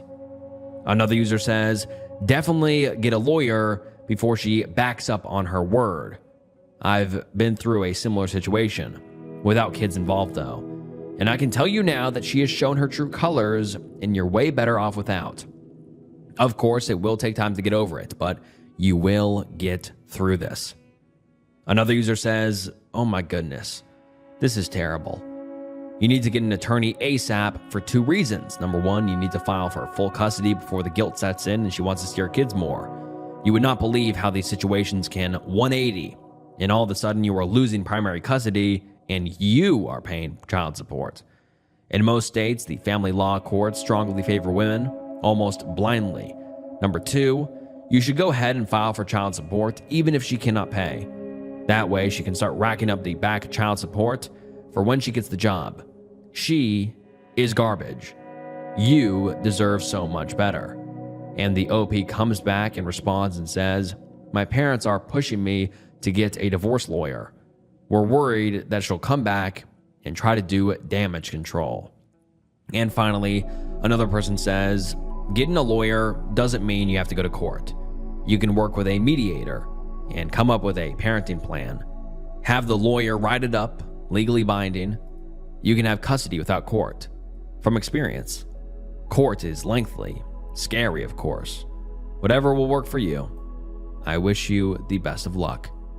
And the OP responds and says, "I want to avoid actual court. I would love to do mediation with her, but I don't know if she will cooperate." And that was the last we have ever heard from the OP. And man, I mean, right as things were looking up for the OP, it just all came crashing down in the worst way possible. I mean, it's so heartbreaking how she just walked out the door randomly one day after he spent, weeks and weeks and months helping her and making sure she got better and made sure she was happy. And then she just leaves and says, "I'm not happy. I've never been happy with you or the kids." I mean, how, that is just like the most horrible thing to say to someone. And the OP, after, like I said, spending weeks and months trying to help his wife, and that's all she has to give him in return. So sad. And like I said, this is the last we have ever heard from the OP. And so I just hope for everyone's sakes, the OP's parents, and the OP's kids, are doing better now. And this was posted 6 years ago, so I hope things ever since have been uphill and everyone's doing well now. But man, I know it's a hard fight to, recover from all of that. But hopefully the OP fought hard and is now doing amazing. And so are his kids, hopefully. But yeah, man, this Reddit thread was just a punch in the gut. This was so sad. But yeah, I hope the OP's doing better now. Abusive grandmother took my friend's child. I apologize as I'm typing on behalf of my friend who is too frantic to type. I will try to include as much information as possible and answer any questions needed if I forget anything. About 4 hours ago, my friend's abusive mother showed up with the police, handed over paperwork for a suit affecting the parent-child relationship and restraining order, and took her child. The paperwork was real. I called the local police department. It states no information other than a suit affecting the parent-child relationship and restraining order has been granted by the judge. No investigation was done. Apparently, it was filed under emergency duress, with drug use being listed as the reasoning. My friend has never used drugs. They told her that they cannot test her until tomorrow, and she cannot have the child back until the 17th, when she is to appear in court. The grandmother who currently has the child has several different aliases she uses. She has charges for neglect and child abuse for my friend and her sister, as well as many animal abuse and neglect charges. You can actually find her many lawsuits and neglect cases in various news articles. She has a history of fleeing states to avoid persecution and changing her name. We have page after page of various Facebook rants she has posted regarding to my friend as a godless, bad word, and asking for prayers. We think she utilized a local church group to pay for the lawyer who filed the paperwork. Shortly before this happened, my friend left her abusive marriage and moved into an apartment of her own with her child. My friend's sister came down to help her get situated, and the grandmother somehow found them, followed them into an IHOP, and started screaming Bible verses at them until the police were called. She also admits to doing this on Facebook. As of right now, mutual friends and family, including the grandmother's sister, are very worried for the child's safety. The grandmother has disappeared with the child. We are looking for any resources and advice on what to do in this situation. Also curious if this is a typical move by the court to grant temporary custody with no prior investigation or serving of paperwork. We have no idea how this happened. The grandmother has never had the child in her care, and my friend has never lived with the grandmother with the child involved. According to the grandmother, she, quote, ran away to be with the devil at 17. Any help would be amazing. Also, once again, I apologize for any missing information. This happened very suddenly, and everyone is quite frantic and emotional. Edit to add, the grandmother is not a resident of Texas. She currently has a listed residence in Colorado. She is being funded by a local church group in Texas, however. We tried to contact the group finding her, and they discounted me as godless Satan worshippers. Edit, I will post screenshots as some proof, names censored of course, but I'm not sure on the rules for that. If a mod could let me know, that'd be great. Update, we have currently been informed that the grandmother is no longer at the hotel she was checked into. Once again, we just found out that she is not a resident of Texas. CPS has been called and a check is being initiated. At this point, we are wondering what the legalities of posting her face on Facebook for people to keep an eye out. Update, we just spoke with the police chief. The woman I spoke to earlier to verify that the officers who showed up were real was mistaken, and no officers were sent to the scene to help take the child. We were able to discover that the man who went with the grandmother was a friend of hers from the church. They lied about being police. The order was not granting custody, but rather a notice of custody change. Right now, we have no idea what to do or who to speak with. The police say we cannot do anything without an address for the grandmother, and she apparently gave the lawyer an address to a local church. She is gone. We have no idea what to do.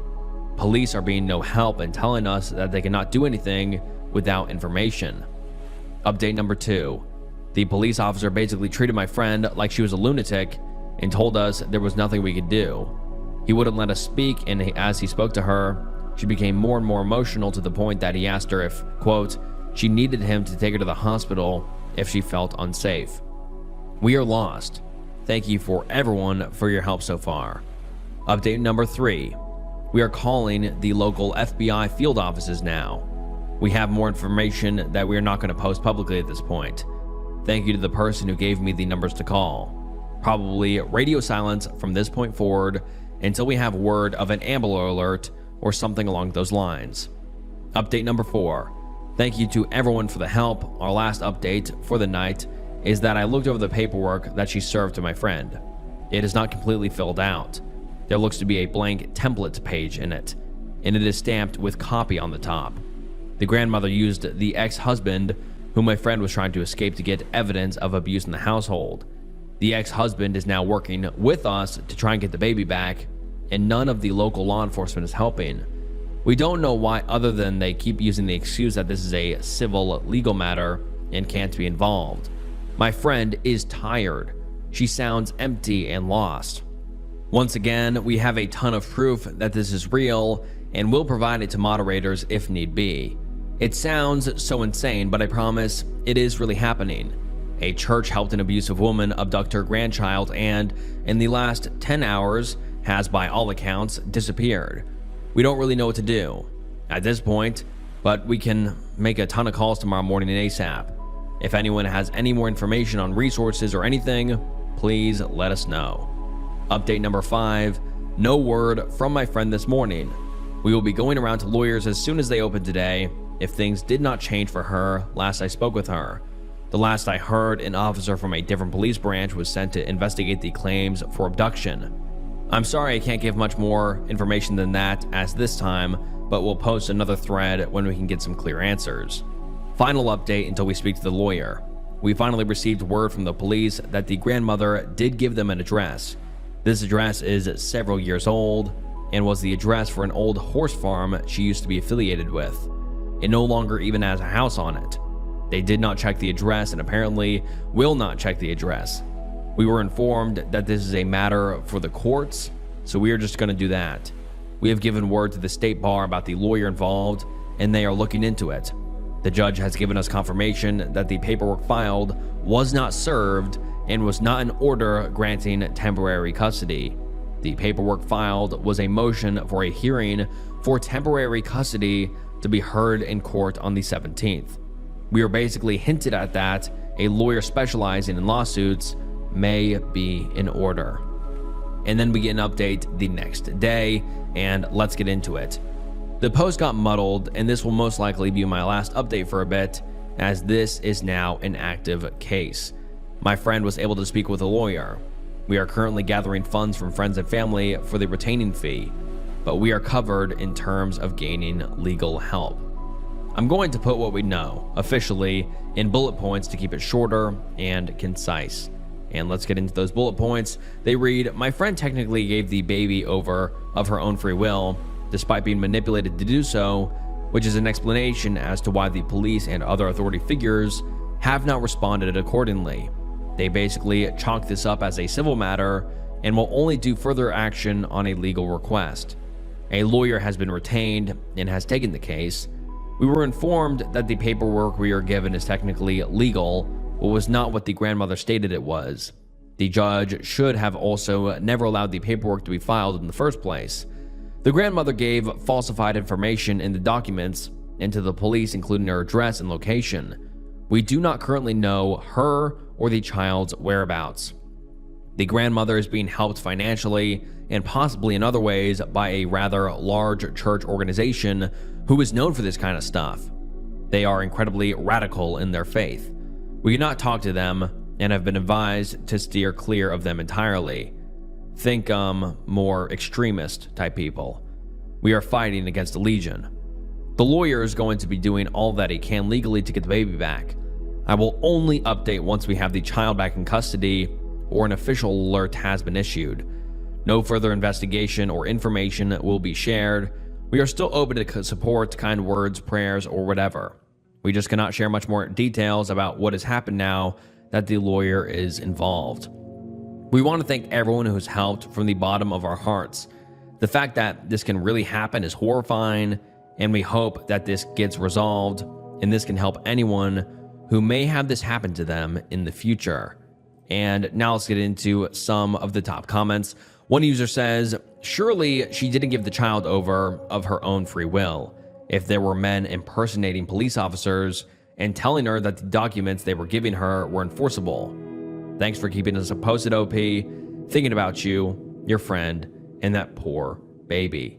And someone responds and says, pretty sure impersonating a cop is a crime, no? And yes, it is a felony, someone says. Another commenter says, call a reporter.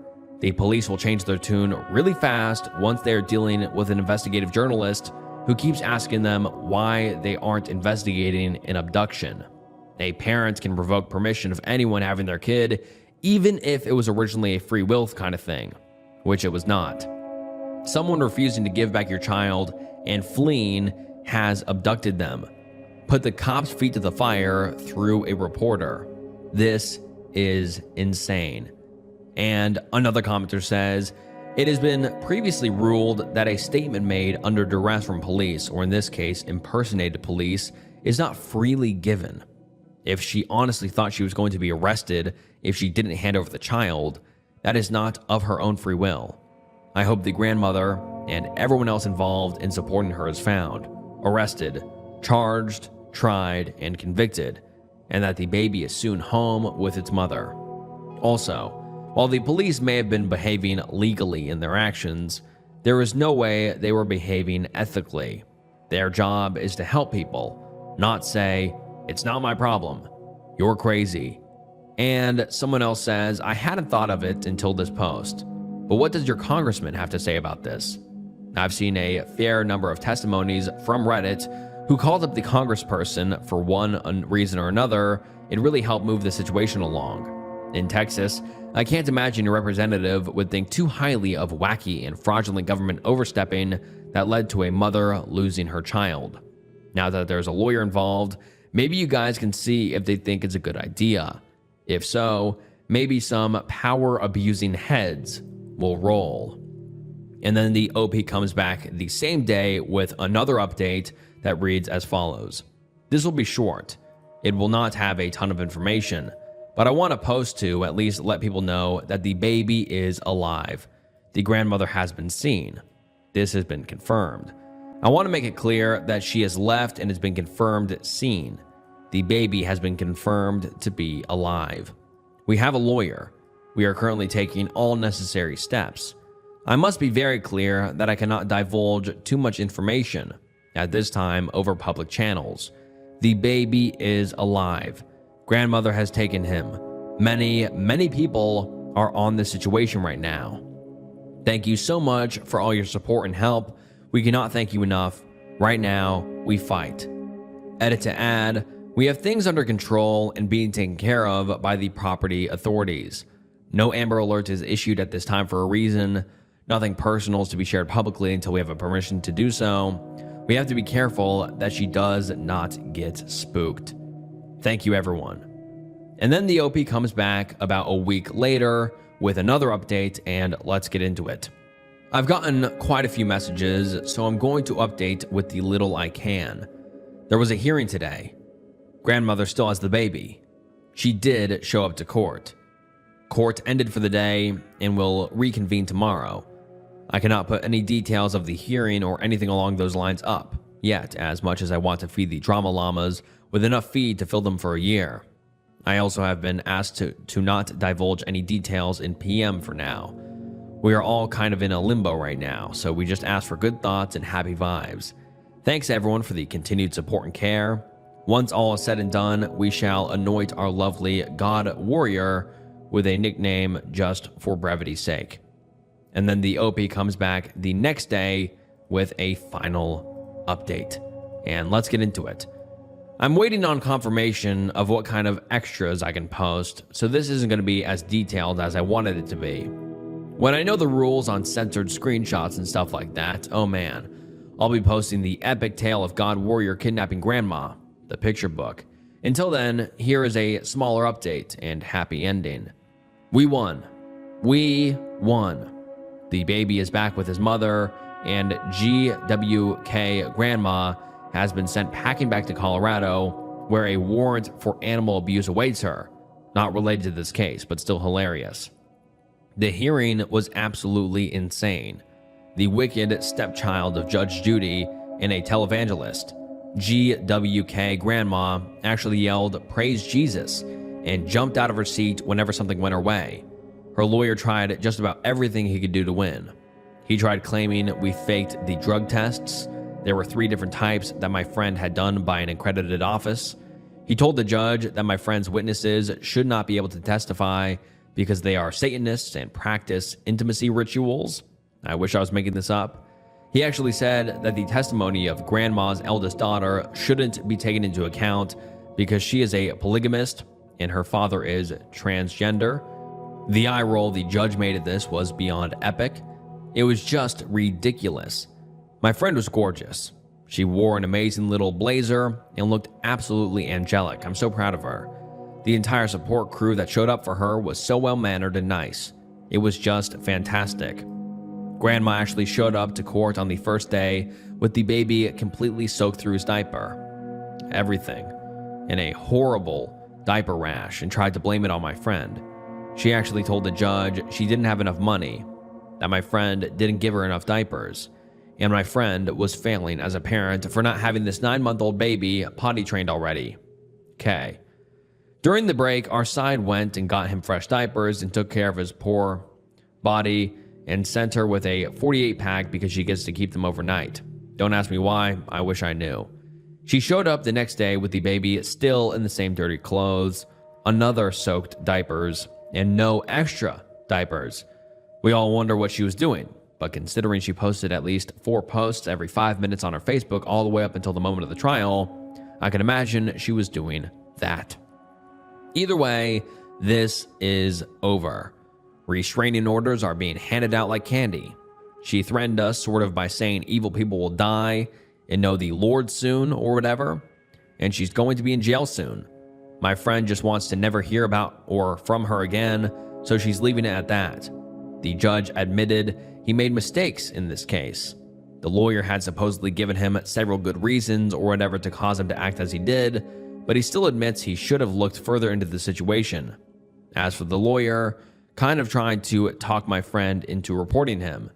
He has the shadiest, slimiest human being I have ever seen in my life. There is no way he's even seen the code of ethics. Anyway, for now, this is the last update we all needed. We are going out to celebrate and cuddle with a freshly washed baby. And this is the last update we have ever received from the OP. And I just hope that the OP and the OP's friend and the OP's baby are doing better now, because this situation could have been a lot worse. Like the crazy grandma could have just left the state and disappeared for a long time. And obviously she wasn't taking care of the baby. The baby wasn't being washed properly and just, was dirty. It's just, horrible that this lady was treating the baby that way. And who knows if she was, feeding the baby properly or doing what.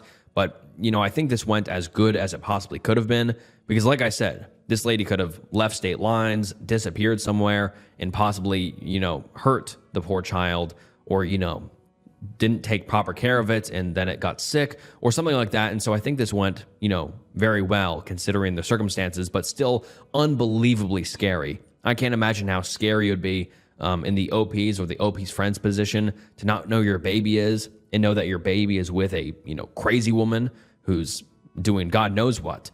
And so, like I said, I just hope that the OP, the OP's friend, and the OP's friend's baby are all doing better now. I slept with a girl, and it ruined my life. I, male, was at a party the other night, and I myself got drunk. And one of my best friends, female friend, and another female was there. While she was there, they got really drunk. Really drunk.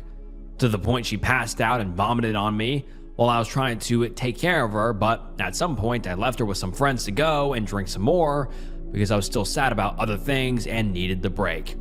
Eventually, the party ended and everyone was leaving. Even in my drunk state, I noticed she was going home alone using a taxi app and nobody was going with her. So I decided it'd be safer if someone, even if they were drunk, come along to accompany her, and I intended to book my own taxi to get back home myself. So I assured my best friend that I'd bring her home and drop her off. During the car ride, I spent the time trying to book a taxi to the destination, so I had an immediate ride out of there. The only issue was, in that area, nobody was accepting my request. No drivers available. I thought about just heading for the streets, but I had a backpack with all my belongings with me, and I didn't want to get robbed or worse. I have been R-worded before, as I was in a vulnerable state as well. So I asked if I could crash at her place, to which she said okay. She snuck out of her house, so the only room available was hers. When I entered her room, I didn't have any intentions of doing anything. I knew she was dating somebody, so when I laid down, I made sure there was space between us with my front facing the ceiling. As I was trying to pass out, she started getting closer to me, putting her head on my shoulder, holding my hand and cuddling up to me, and she put my hand on her thigh and I took it off because I told her, quote, "I don't think we should do this because aren't you with someone?" And then she told me stuff like, "No, we're not. We just see each other, but I don't see a future, and it's just for fun. So it's not cheating." And then she moved her head closer to mine, and that's when things escalated. Before anything happened, I remember saying, "Are you sure you wanna?" And she kept saying, "Yeah, don't worry, I'm sobering up." And while it was happening, she kept saying, "Don't worry, it's consensual, it's consensual." At some point though, I remember my brain kicking in and stopping because I moved her to the side and said, I don't think we should be doing this. And she said, no, it's okay. Then she started kissing me again and went on top of me. And because of the state I was in as well, I didn't think about it further and I just went with it. I should have just rejected. I know it's my fault for not stopping. I know I should have just said no, but I didn't. And that's where my fault lies, and I regret it so much. When I woke up, I instantly felt dread. Later on that day, I ended up telling my best friend what happened, and she was furious I went along with it. I tried explaining that I was sorry, and things just escalated, but she had none of it. Before I knew it, I was branded a R-wordist, and the story was that I saw an opportunity with a drunk girl and went with her home with the intent of having intimacy with her when that was so far from it. Everyone hates me now. I lost my friends, my reputation, my dignity, and I have been SHing. And I don't know what to do. I know I had my faults with this situation, but branding me as this opportunist predator just broke me. And then the OP makes an edit and says, regarding the taxi situation, okay, just so it's clear, my plan was to drop her off with the taxi that she paid for and then book a motorcycle taxi service that's cheaper than a regular taxi in my country. The reason I didn't use the taxi that brought us there was 1, I genuinely just didn't think to ask. Number 2, I couldn't afford the trip back unless it was from that motorcycle service, which usually works where I'm from. And number 3, usually the app gets instant bookings once one's ends, so even if I asked, it wouldn't matter. Edit, I think it's GG's, guys. Apparently the girl said when she woke up, she didn't remember anything, and she unfollowed all the people from my school because she didn't want to be known for that. My friends don't want to hear anything I have to say. They see me as a disgusting hypocrite. I think it's over. And now let's get into some of the top comments. One user says, did the girl you sleep with tell people you were an R-wordist? And the OP responds and says, no, my ex-best friend did to people in my school, but the girl herself ended up blocking me. Another commenter says, so she yelled it out without proof that wasn't confirmed by the person who was supposedly R-word? You could probably sue for defamation of character. And the OP responds and says, apparently, this best friend said her reason for getting mad was because she doesn't care who sleeps with the girl in question.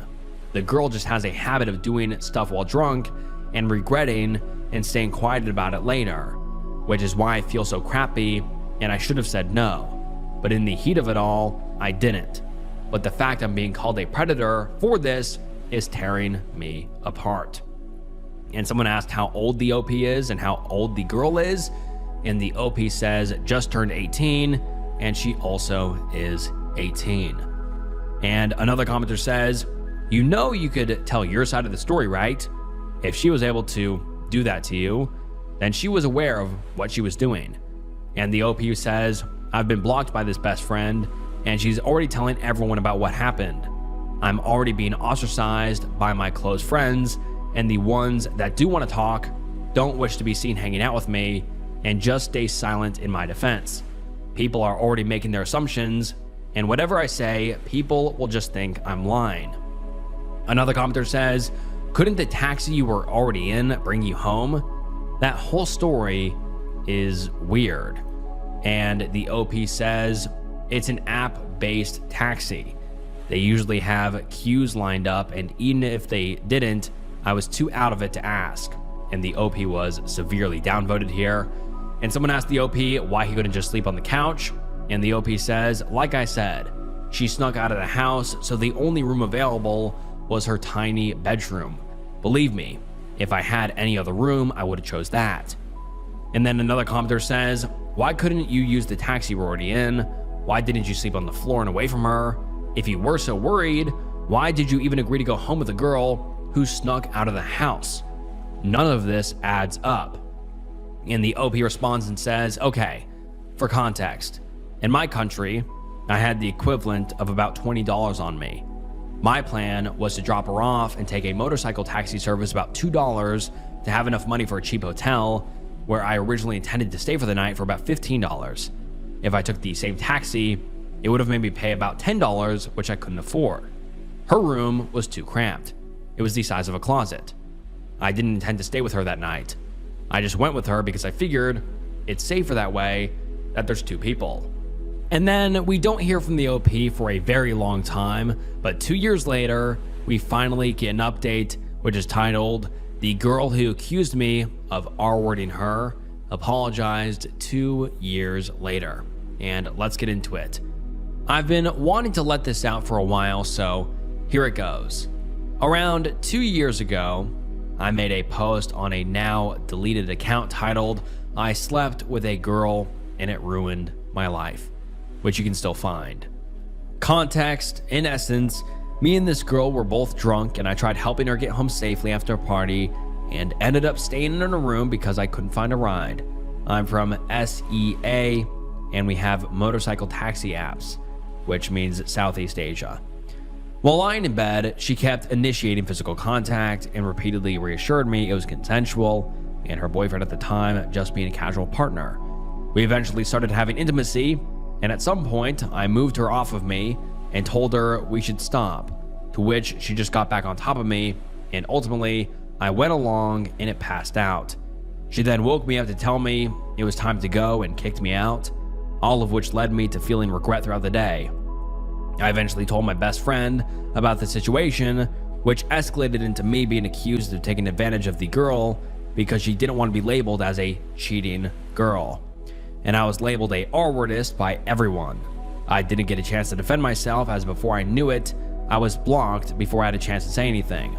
Ever since then, I lost my friendships, my reputation, struggled emotionally, and overall, my dignity was effed over. Fast forward to a couple of days ago. I reactivated my Instagram today to find 4 messages sent exactly 2 years from when this took place. I don't know if this account still worked, but hey, I'm sorry for the past. I can't cut contact. I don't know if you're still alive, but I'm sorry. I truly apologize. I didn't respond to her at first as I needed time to process, but eventually I asked her, "What specifically are you apologizing for?" Of which I have yet to receive a response. Honestly, at first I felt happy. I finally had some semblance of proof of my innocence. Then I got angry. The hate, the pain, the rage. I thought of all the things I wanted to say to her if I ever had a chance again, but the one emotion that won out of all was sadness. I realized that no matter how much proof I have now of my innocence, it doesn't change the damage done. It doesn't change how many people I lost or how alone I was. What do you guys think? Edit, I sent her the message yesterday at 12 p.m. I've been left undelivered. What should I do? And now let's get into some of the top comments. One user says, if she responds correctly and admits, post it publicly, and be done with her. Her apologizing privately doesn't mean anything if she caused a very public backlash against you. And the OP says, does her apology count as an admission?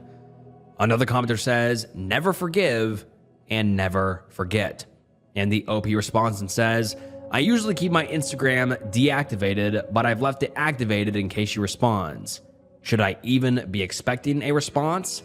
And another commenter says, I think she's apologizing only because of the terrible guilt she feels.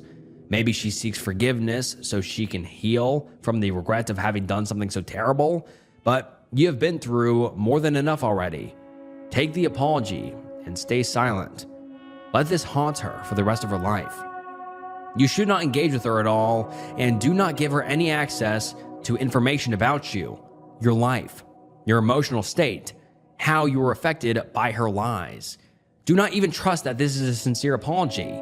You don't even know what she is apologizing for.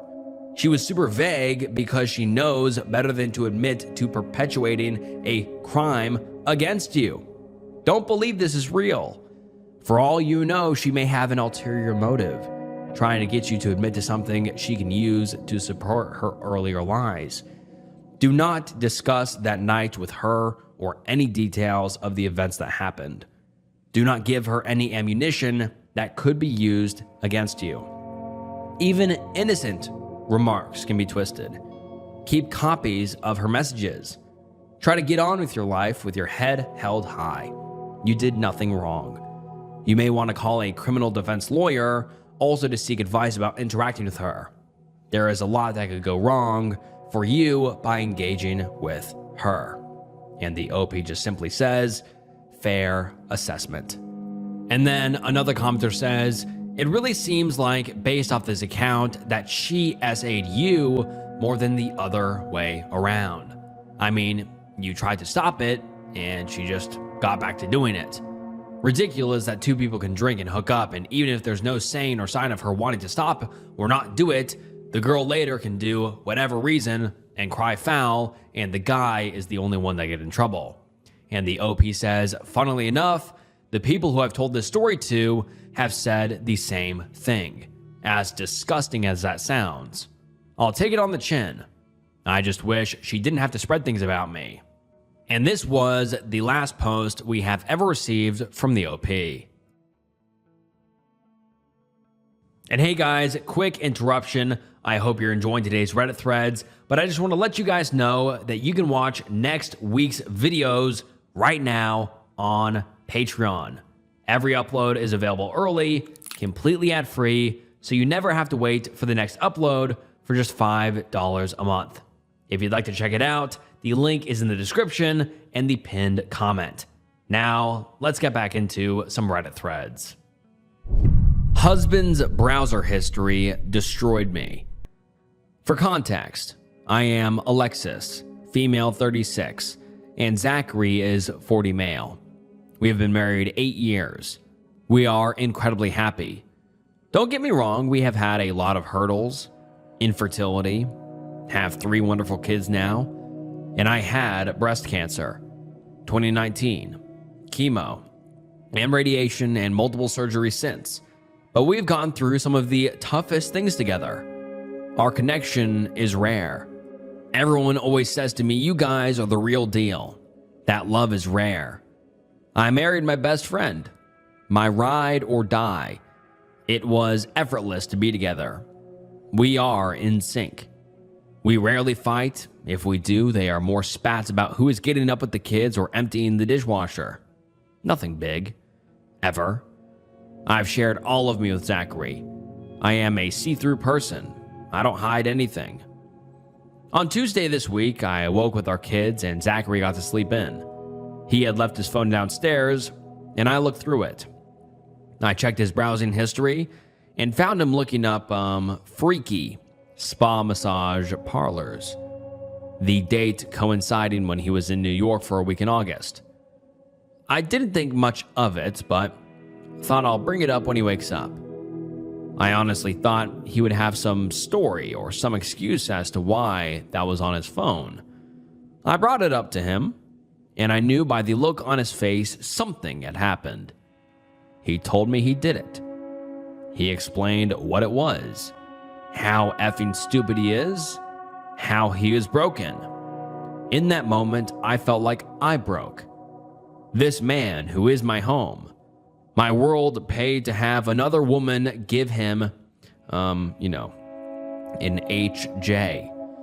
I asked, have you done it before? And he said once, before we started dating. But he admitted to being addicted to adult videos. I should say our intimate life is great. I had 0 complaints. He started therapy Wednesday for adult video addiction and this. He cried a lot when I confronted him. Was transparent in that he has been struggling. Tried to explain it wasn't me, it was him. He is showing remorse and wants to change. He said he can't believe he did this to me. Well, Zachary, I can't believe you did this to me. I can't sleep. I can't eat. I can't breathe. I have to mom all day to my kids, and I barely feel capable of brushing my teeth. I guess I'm wondering, can relationships ever come back from this? I love him so much. He is an incredible dad and partner. I want to stay together. I don't want anything to change. He made a mistake. Can we survive? Right now, I look at him and I want to cry. I'm just trying to survive the next 10 minutes of this new life that is apparently mine.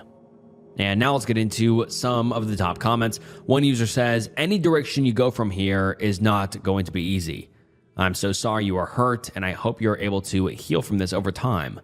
I suggest group therapy and personal therapy to acquire any tools/outlets to handle this road. And the OP responds and says, thank you. I'm already in therapy, so I will definitely add this in. I have never done group, but I will look into it. And another user says, divorce him. If he loves you, he wouldn't seek another woman. And then the OP comes back 1 year later, and let's get into it. This reads, I wanted to give an update as over a year ago I posted about how my husband's browser history destroyed me. You can click my profile to see my original post. First, I want to say that this past year was anything but easy, but I'm thankful for the growth from it. My husband and I talked for what felt like days at a time when all of this went down. He was transparent and honest about everything. There was no trickle truth and nothing else was uncovered. This provided a baseline for us. We knew we both had to work on things, primarily him. He started with addiction therapy, as this all started as a teen and adult video habit. I was already in therapy for all I went through with my cancer treatments, IVF, and R-word as a teenager. My therapist helped me work on my spirals and panic attacks. My husband went back to his teenage years to focus on when and why he started using adult videos. Then when it turned into a coping mechanism, why he chose to do it over meeting women, and all the way through to what happened with us. All through our individual therapy, we would be transparent about it all, but also allowed each other privacy if they didn't feel like sharing everything. We both opted to always be an open book. Lots of tears. But through these moments, we found each other. We chose each other. We learned more about each other than we ever did before. We became closer. Our intimacy on every level got better. Intimacy, communication, emotional, spiritually, across the board it got better. Now reading that it seems all sunshine, rainbows, and sprinkles, it was not. My body keeps the score, and I have a huge scar from what he did. There will always be pain when I think about the day and what he did. However, I have forgiven him. I realized that the pain I feel for what he did, which is minimal now, would be so significantly less of the pain I would be in if we were not together. We have so much great in our life, and we feel lucky to be with each other. This past August, with the kids' help, he re-proposed to me. Our 10-year anniversary is in 2024, and we plan on renewing our vows. From this, I am signing off wishing all of you happy holidays. Thank you to every single person who took the time to respond to my original post. And now let's get into some of the top comments. One person says, I'm surprised that the addiction to adult videos had manifested itself after that long, into the massage, and only once during their marriage. Here's to hoping that the OP heals enough from this. And another user says, their relationship was absolutely perfect, but he had a crippling adult video addiction that she knew absolutely nothing about, not even an inkling? Sure. And someone else says, so she randomly goes through his phone, even though there are no issues. Huh? And that happens to be the time he cheated? Huh. Just that one time and she caught him? Huh? And he was so guilty about it, he didn't bother to tell her until she caught him. Huh. And it was conveniently caused by his adult video addiction he managed to hide for a decade? Huh? And now it is all fixed and they are better than ever? Huh? Man, a year from now when she updates again about their pending divorce, when she finds out all the information he managed to hide regarding his usual intimate worker use and infidelity, is going to destroy her a lot more than that first browser history revelation did. And we have never received another update from the OP. Fiance, 35 male, compared my 28 female antidepressants to booger sugar and wants me off them. I have the loveliest, most charming and attractive fiance. We had a whirlwind romance for 9 months in which he proposed over quarantine. He is everything I want in a partner, and I love him deeply. The last 3 months were rough for me. I had a car accident, started a small business, and had a family member pass away.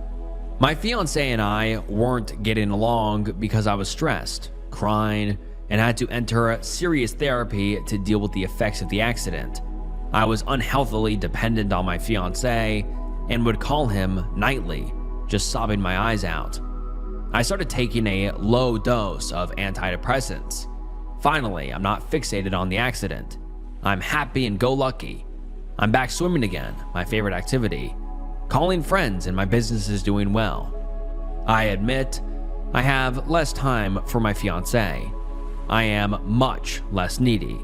Sometimes I can't get to my phone in time and miss his calls, when before I couldn't leave my room and needed to be connected 24/7. My fiance sat me down and expressed his concerns.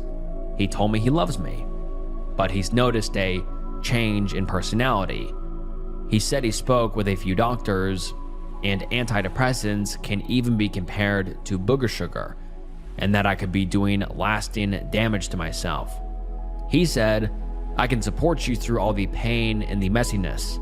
I love you, and I want you in my life forever.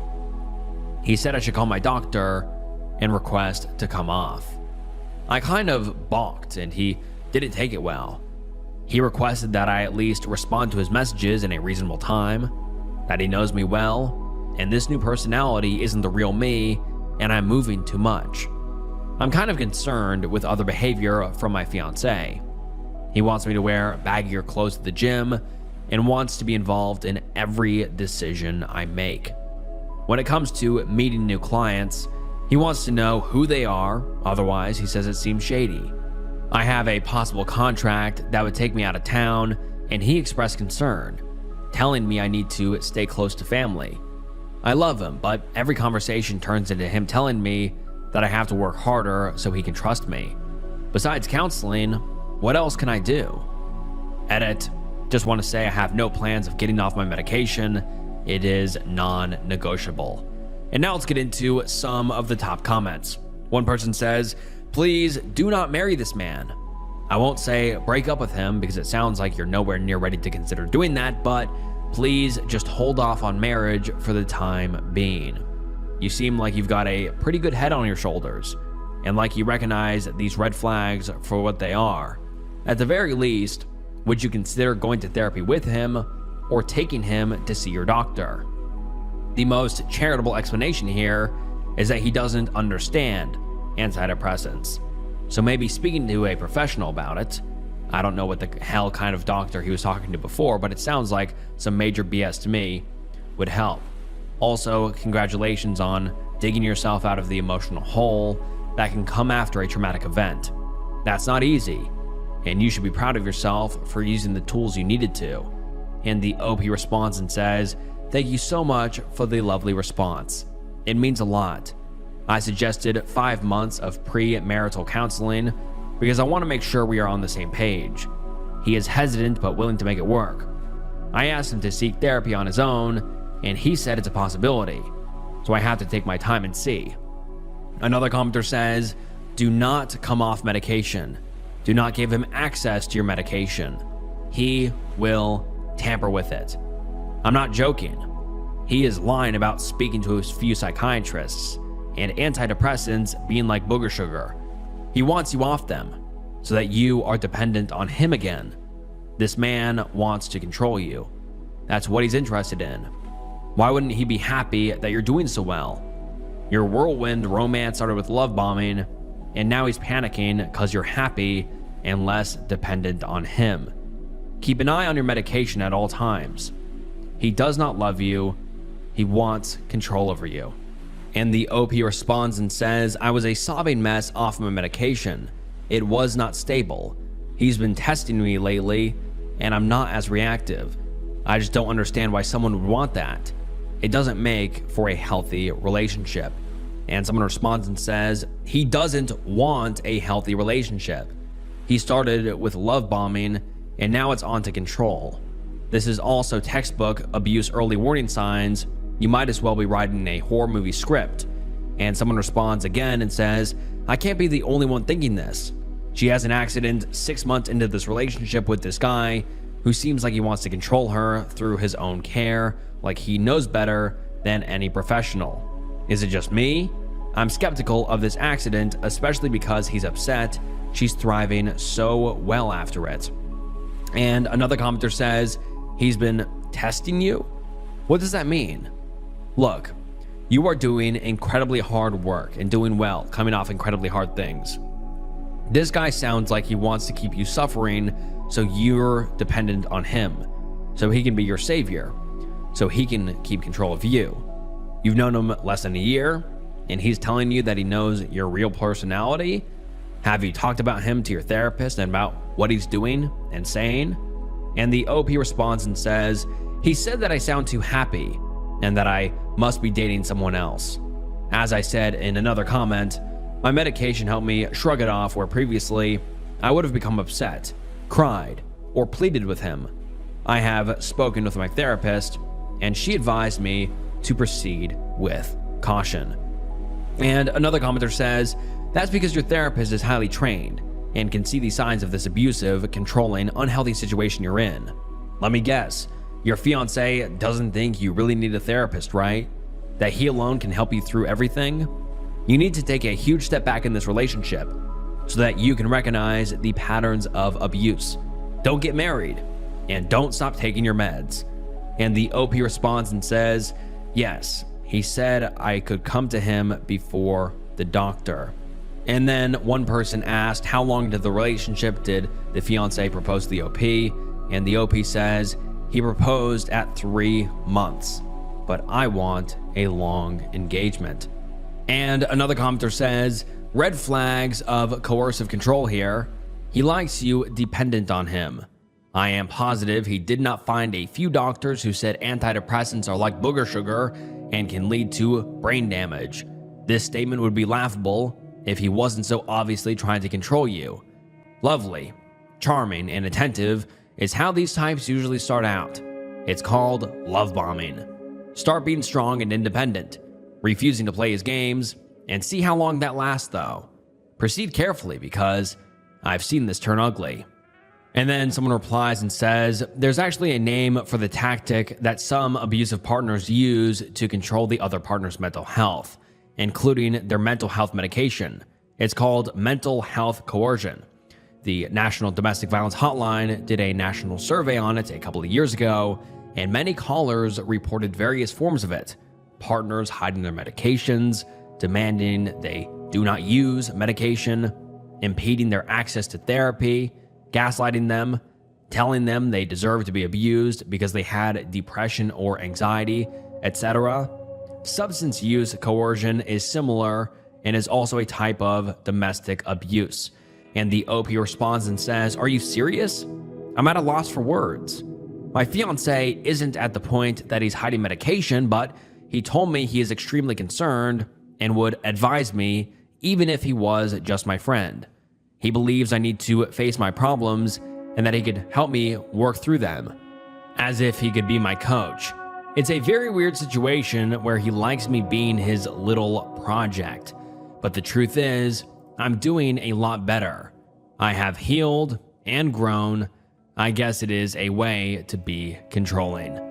And then the OP posts an update 10 days later, and let's get into it. Hi everyone. Many of you commented advising me that this was an emotionally abusive relationship. I admit I am naive and didn't want to believe that was the truth. I spent some time with my fiance on the weekend, and he continued with his pep talk about the antidepressants. He said I should taper them off to a few milligrams and gave me a timeline for doing it. I had only been agreeing with him, so we didn't have to argue, but secretly, I continued with them on my own. After this weekend, we had a wonderful time. He tells me he has hopes for our future, that he supports me, going through the pain, etc., etc. On Monday, we were talking, and I brought up a pretty big issue in our relationship. I won't go into the specifics, he is at fault though, that isn't involved. My fiance went ballistic. For the first time, he screamed at the top of his lungs with his face distorted and spit flying everywhere. He told me I, quote, didn't have a brain big enough to change, and that, quote, all I do is sit there and smile with my effing medication, and that, quote, I'm a pitiful, almost 30-year-old woman who is pathetic. And if I, quote, want to see real trauma, he could show me. Oh my God, that escalated quickly. He said, quote, you're an evil person who is deliberately hurting the only person who loves you, and how dare you bring up these issues when you know I am stressed. Because I was stoic, he became even more enraged until I had to pretend to cry. Yes, I had to pretend to cry because that's the only way he would calm down. I do feel guilty because he's stressed. He said, quote, if you believe I've overreacted, delete me.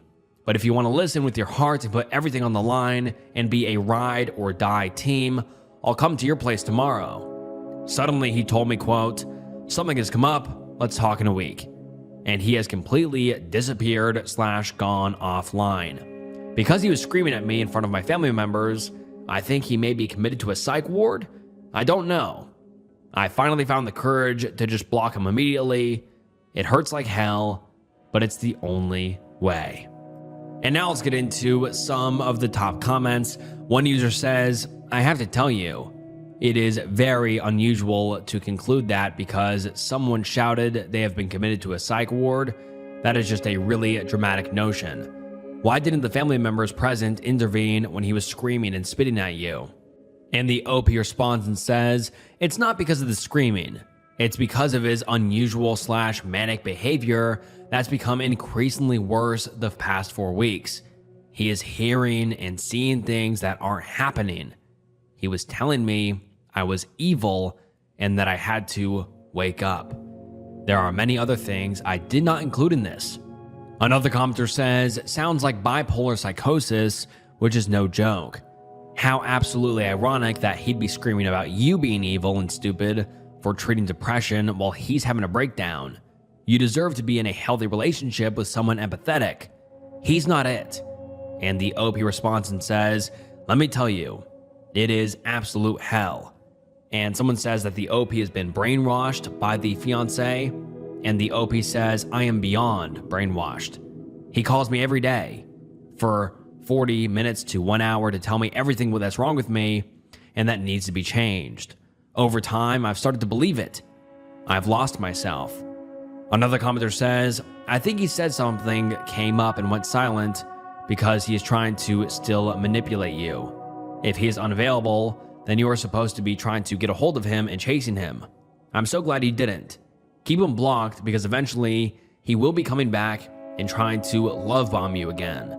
And the OP responds and says, he made me promise we would talk every day, no matter what, together forever, yada yada yada. I have to understand these are all lies. And someone asks if the OP is living with her fiance and can she move out? And the OP responds and says, we do not live together. Everyone in my life is aware. I've been very upfront about everything. He was so angry. I honestly do not believe he's coming back to me. And then the OP posts an update 6 months later, and let's get into it. It reads, hello. I wanted to take the time to thank all of the lovely commenters.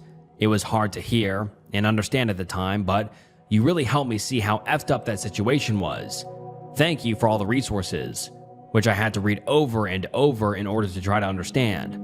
My ex-fiance and I are no longer together, and we have zero contact. We had a terrible breakup in which he threatened to traumatize me. I spiraled into a pretty bad depression and continued with serious therapy. I took a 2-month trip abroad and entered a healing retreat that was out of cell service. I basically spent 7 weeks crying, vomiting, and healing in the jungle. The good news is that my anxiety has lessened to the point that I no longer take any kind of medication. I lost 20 pounds.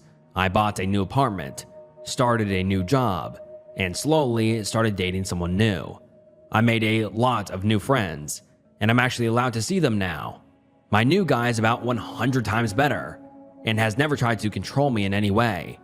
I have bumped into my ex-fiancé 4 times, and honestly, I kind of recoil at the sight of him. I have no idea how he was able to control my life so much at one point. That was a really dark place. It'll take me a long time before I love anyone again, but that's okay. I'm giving myself a lot of time and space. Things aren't perfect, and I'm still processing, but things turned out much better than I hoped for. So thanks again, Reddit. And now let's get into some of the top comments. One user says, I'm curious if he was ever diagnosed with anything as you suspected, or his family suspected, or maybe it was just the commenters who suspected. Was he institutionalized and he had to go away? He sounds like a freaking psychopath. I'm so glad you're safely out of the relationship. If you run into him again, you may need to consider that he's stalking you.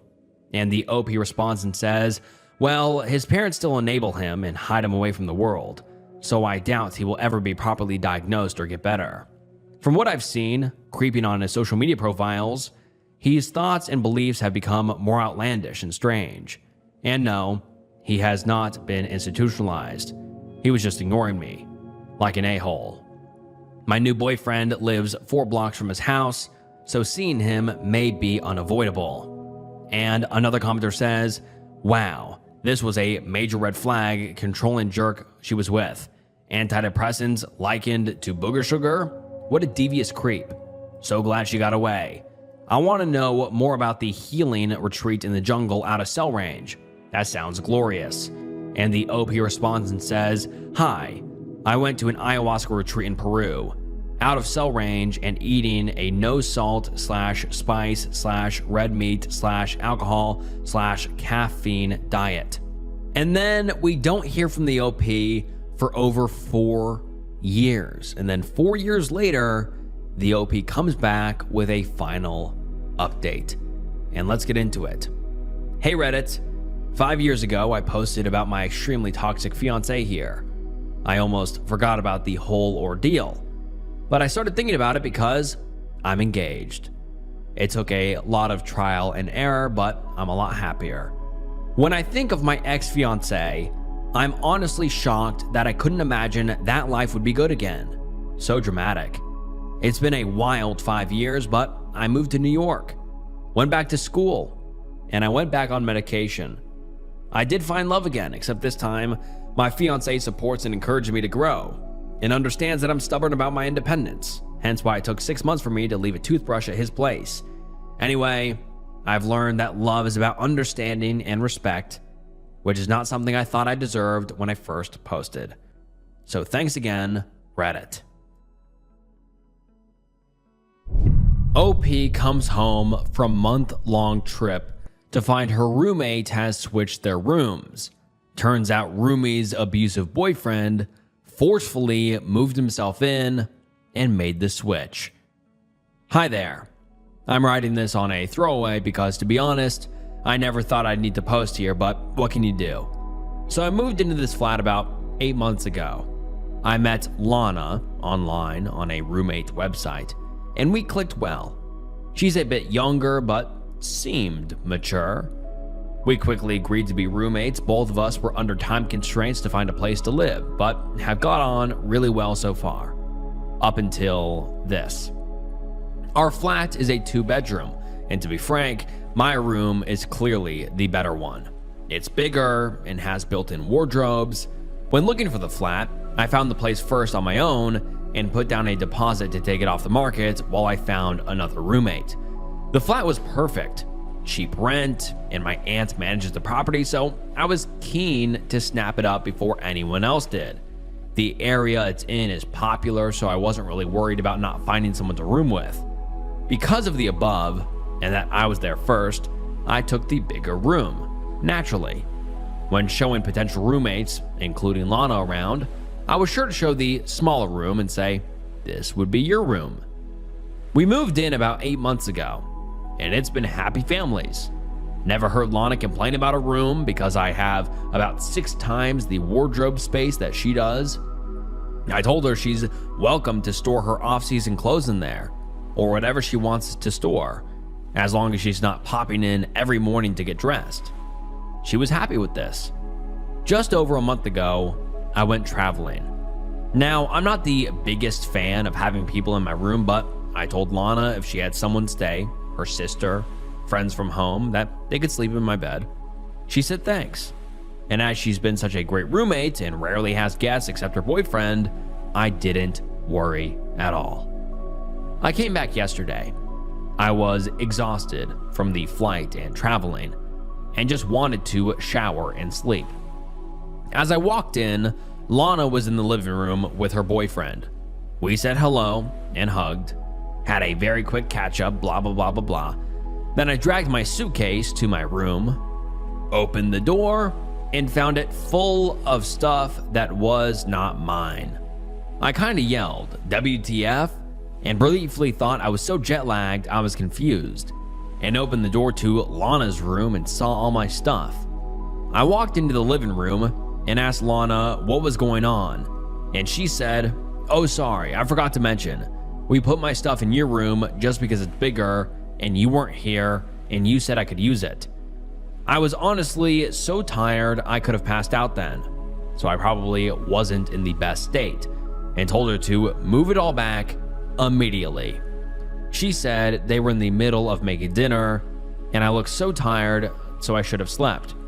Her boyfriend then said, "And anyway, you pay the same rent, so it isn't fair you both get the big room at some point." I was getting really frustrated and could feel tears welling up, hysterical from lack of sleep. So I just said, "We'll deal with this tomorrow, and it's getting moved back." And then I went to sleep in not my room. I've woken up now, and I'm so pissed. Lana's at work, so I can't talk to her, but what should I do when she's home? I feel like this is going to turn into an argument. I don't think it'll be as simple as, okay, let's swap now, you're home. Edit, I've taken the advice of most people on this thread and moved my stuff back. It's taken hours and I'm super tired, but I think if I left it another night, it would be a real problem. I sent her a text when I was almost done, in case she kicked up a shitstorm and came home, to say, "Hi Lana, hope you're having a nice day at work. Just to let you know, I'm moving my stuff back into my room. Didn't want you coming home and walking into the wrong one. Yes, I'm petty." I'll be talking to her when she gets in because this is out of character for her, to the point of it being bizarre. She has never been anything but a model roommate, so I'm going to give her a chance before we're donezo. If she wants to be reasonable and have a chat about rent portions, I'm happy to do that. She's never had a problem with the rent before. And honestly, I have never had uneven rent amounts in any place I've ever lived, whether I had a bigger room or smaller room. But a lot of people here are saying it's the norm, so I'm open to talking about it if she's not ridiculous. Edit number 2, Lana should be home in a bit. I will update when I can. Edit number 3, hi everyone. I've got about a million messages asking for an update, but last night was a bit mad and I'm still pretty jet lagged, so sorry, but I went to sleep. Anyway, here we go. So as you know, I text Lana to tell her I moved my stuff back. She did not reply to me. Fine, whatever. But she didn't kick off, so I figured we were okay. I told my aunt what had happened, who was as baffled as all of you, and I told her it was probably all sorted, just keeping her in the loop. I also told my boyfriend, who works about 5 minutes down the road. He offered to come around, in case Lana's boyfriend came around, but I told him not to because then we're ganging up on Lana. He insisted on going for a coffee with his mate a couple roads away in case we needed backup, which is a bit ridiculous but very cute of him. So I did get myself a glass of wine while waiting for Lana. Not because I was nervous, I just like wine. And she came home. I was sat in the living room and gave her a very cold hi when she walked in. She sort of froze, bag in hand, and her eyes darted between me and my, / not her, / our bedroom door. She blurted, "Did you do it?" And I said, "What, move the rooms back?" "Yeah, of course." And her eyes went all wide and she dropped her bag and ran to the bathroom. I could hear her talking on the phone, so I was like, yippee, I guess, Tom's coming around, fun. I heard the door unlock, and I was about to go full Hulk on how psycho she is, when she came out of the door and stood between our bedrooms. Their doors are adjacent, and she just stared between them both, breathing heavily. It was really odd. Then I noticed she was crying and getting a bit panicky, so I asked what was going on. She burst into tears and said, "OMG, he is going to kill me," and just sobbed. So yeah, it was the boyfriend's idea completely, as a lot of us suspected. She's honestly always been a perfect roommate, which is kind of why I came to this sub. If she was generally a a-hole, I would have known how to act, if you know what I mean. Anyway, Lana has a bit of a breakdown, and it turns out POS Tom has always been a bit of a POS. Very jealous, which I always saw hints of, but Lana never mentioned, so I didn't, and has amped up his POS-ishness while I've been away. When I left, he just finished school and basically moved in unannounced. And when she'd mentioned he hasn't been home in days, he'd given her the, "What, don't you love me? I treat you so well, you're so selfish, blah blah blah blah blah," and refused to move on. She showed me the text he sent her, absolutely horrific stuff. Things like, "Ring me in the next 5 minutes or we're over."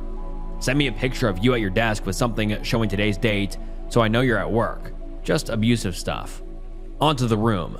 As we guessed it, he moved it.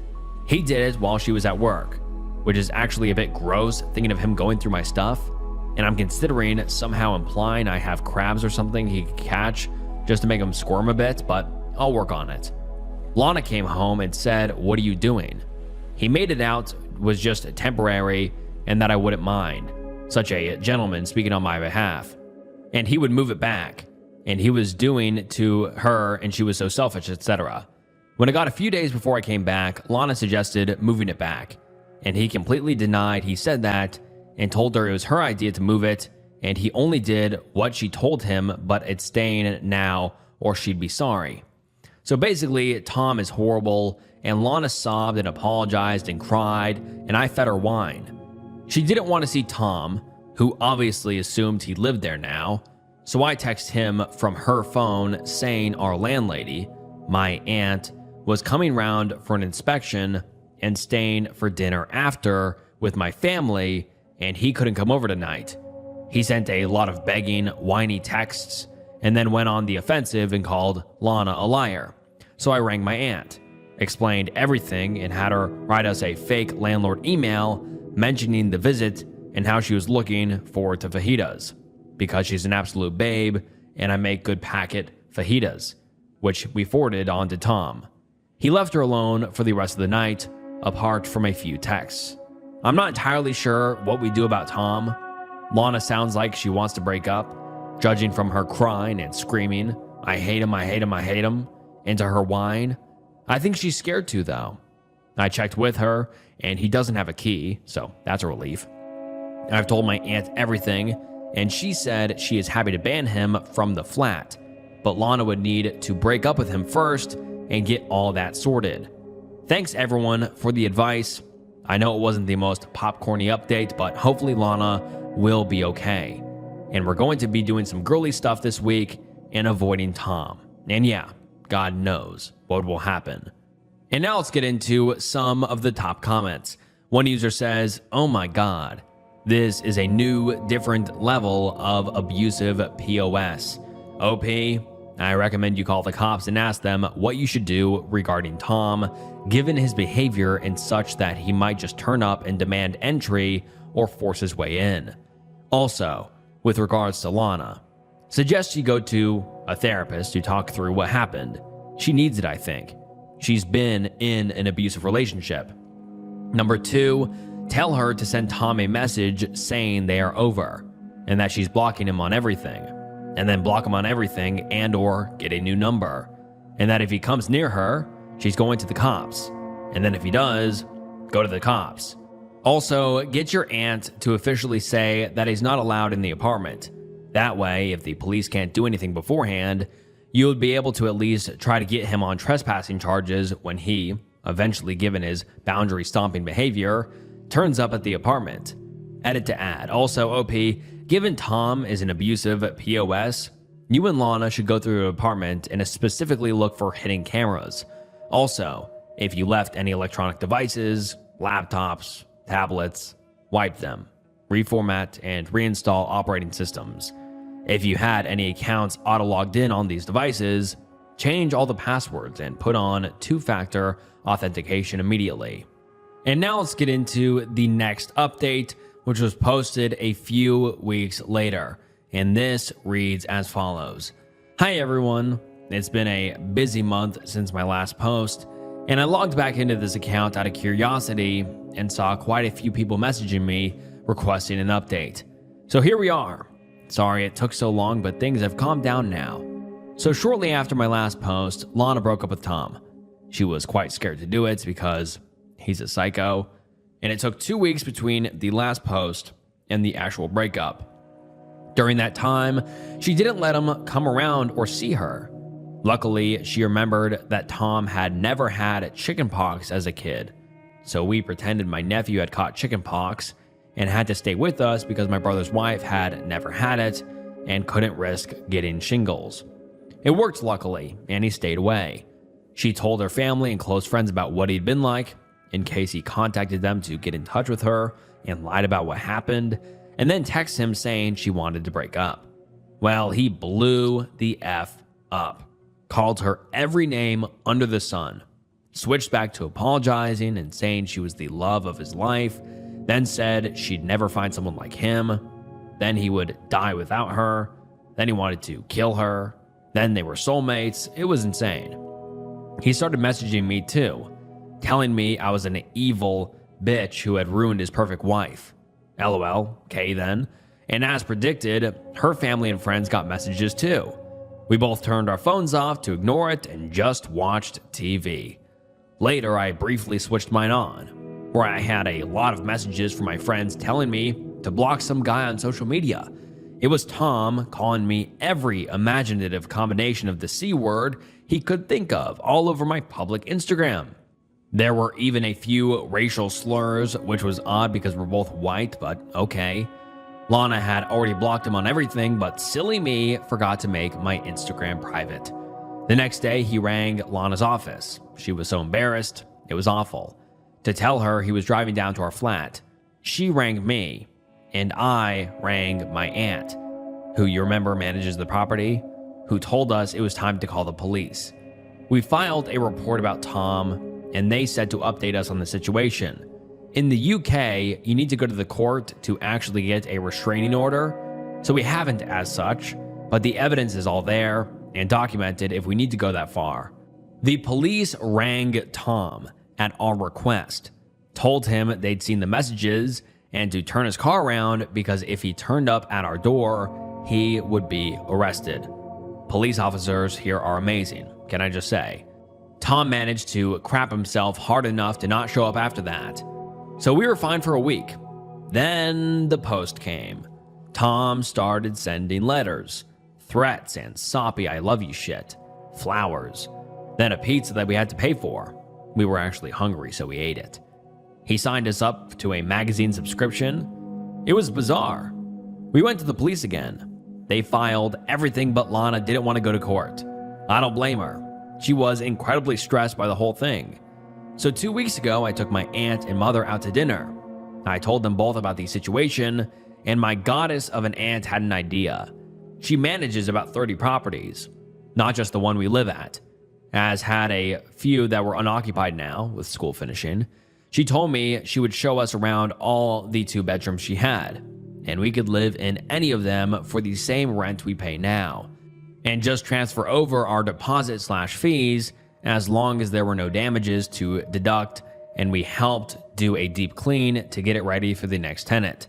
We found one within a 5-minute drive that's just as lovely, and to anyone concerned about the previous rent dispute, has equally sized bedrooms. So we moved on, which is why the last 2 weeks have been manic, and we are settled in now. Tom has now been informed that we've moved, because the stuff he sent since has been returned. Lana and I are completely no contact with him. and anyone who visits us is sure not to pass on our address to Tom. Also, I apologize to Lana about the issue with paying the same amounts of rent. She said she had never had a problem with it, and said that's how she had always done it, through uni and with other roommates.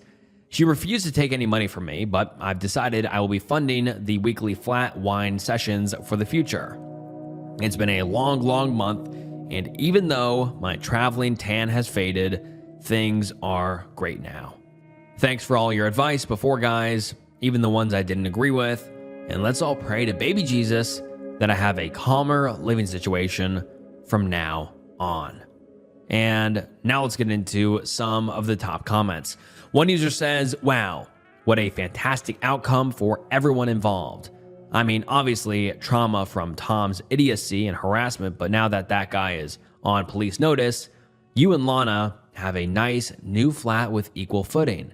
And it sounds like you formed a real bond over this. Whereas your previous post was typical roommate entitlement issues combined with a horrible boyfriend. They both escalated and got better. Much luck to you and Lana living in the future. You've been a great friend to her.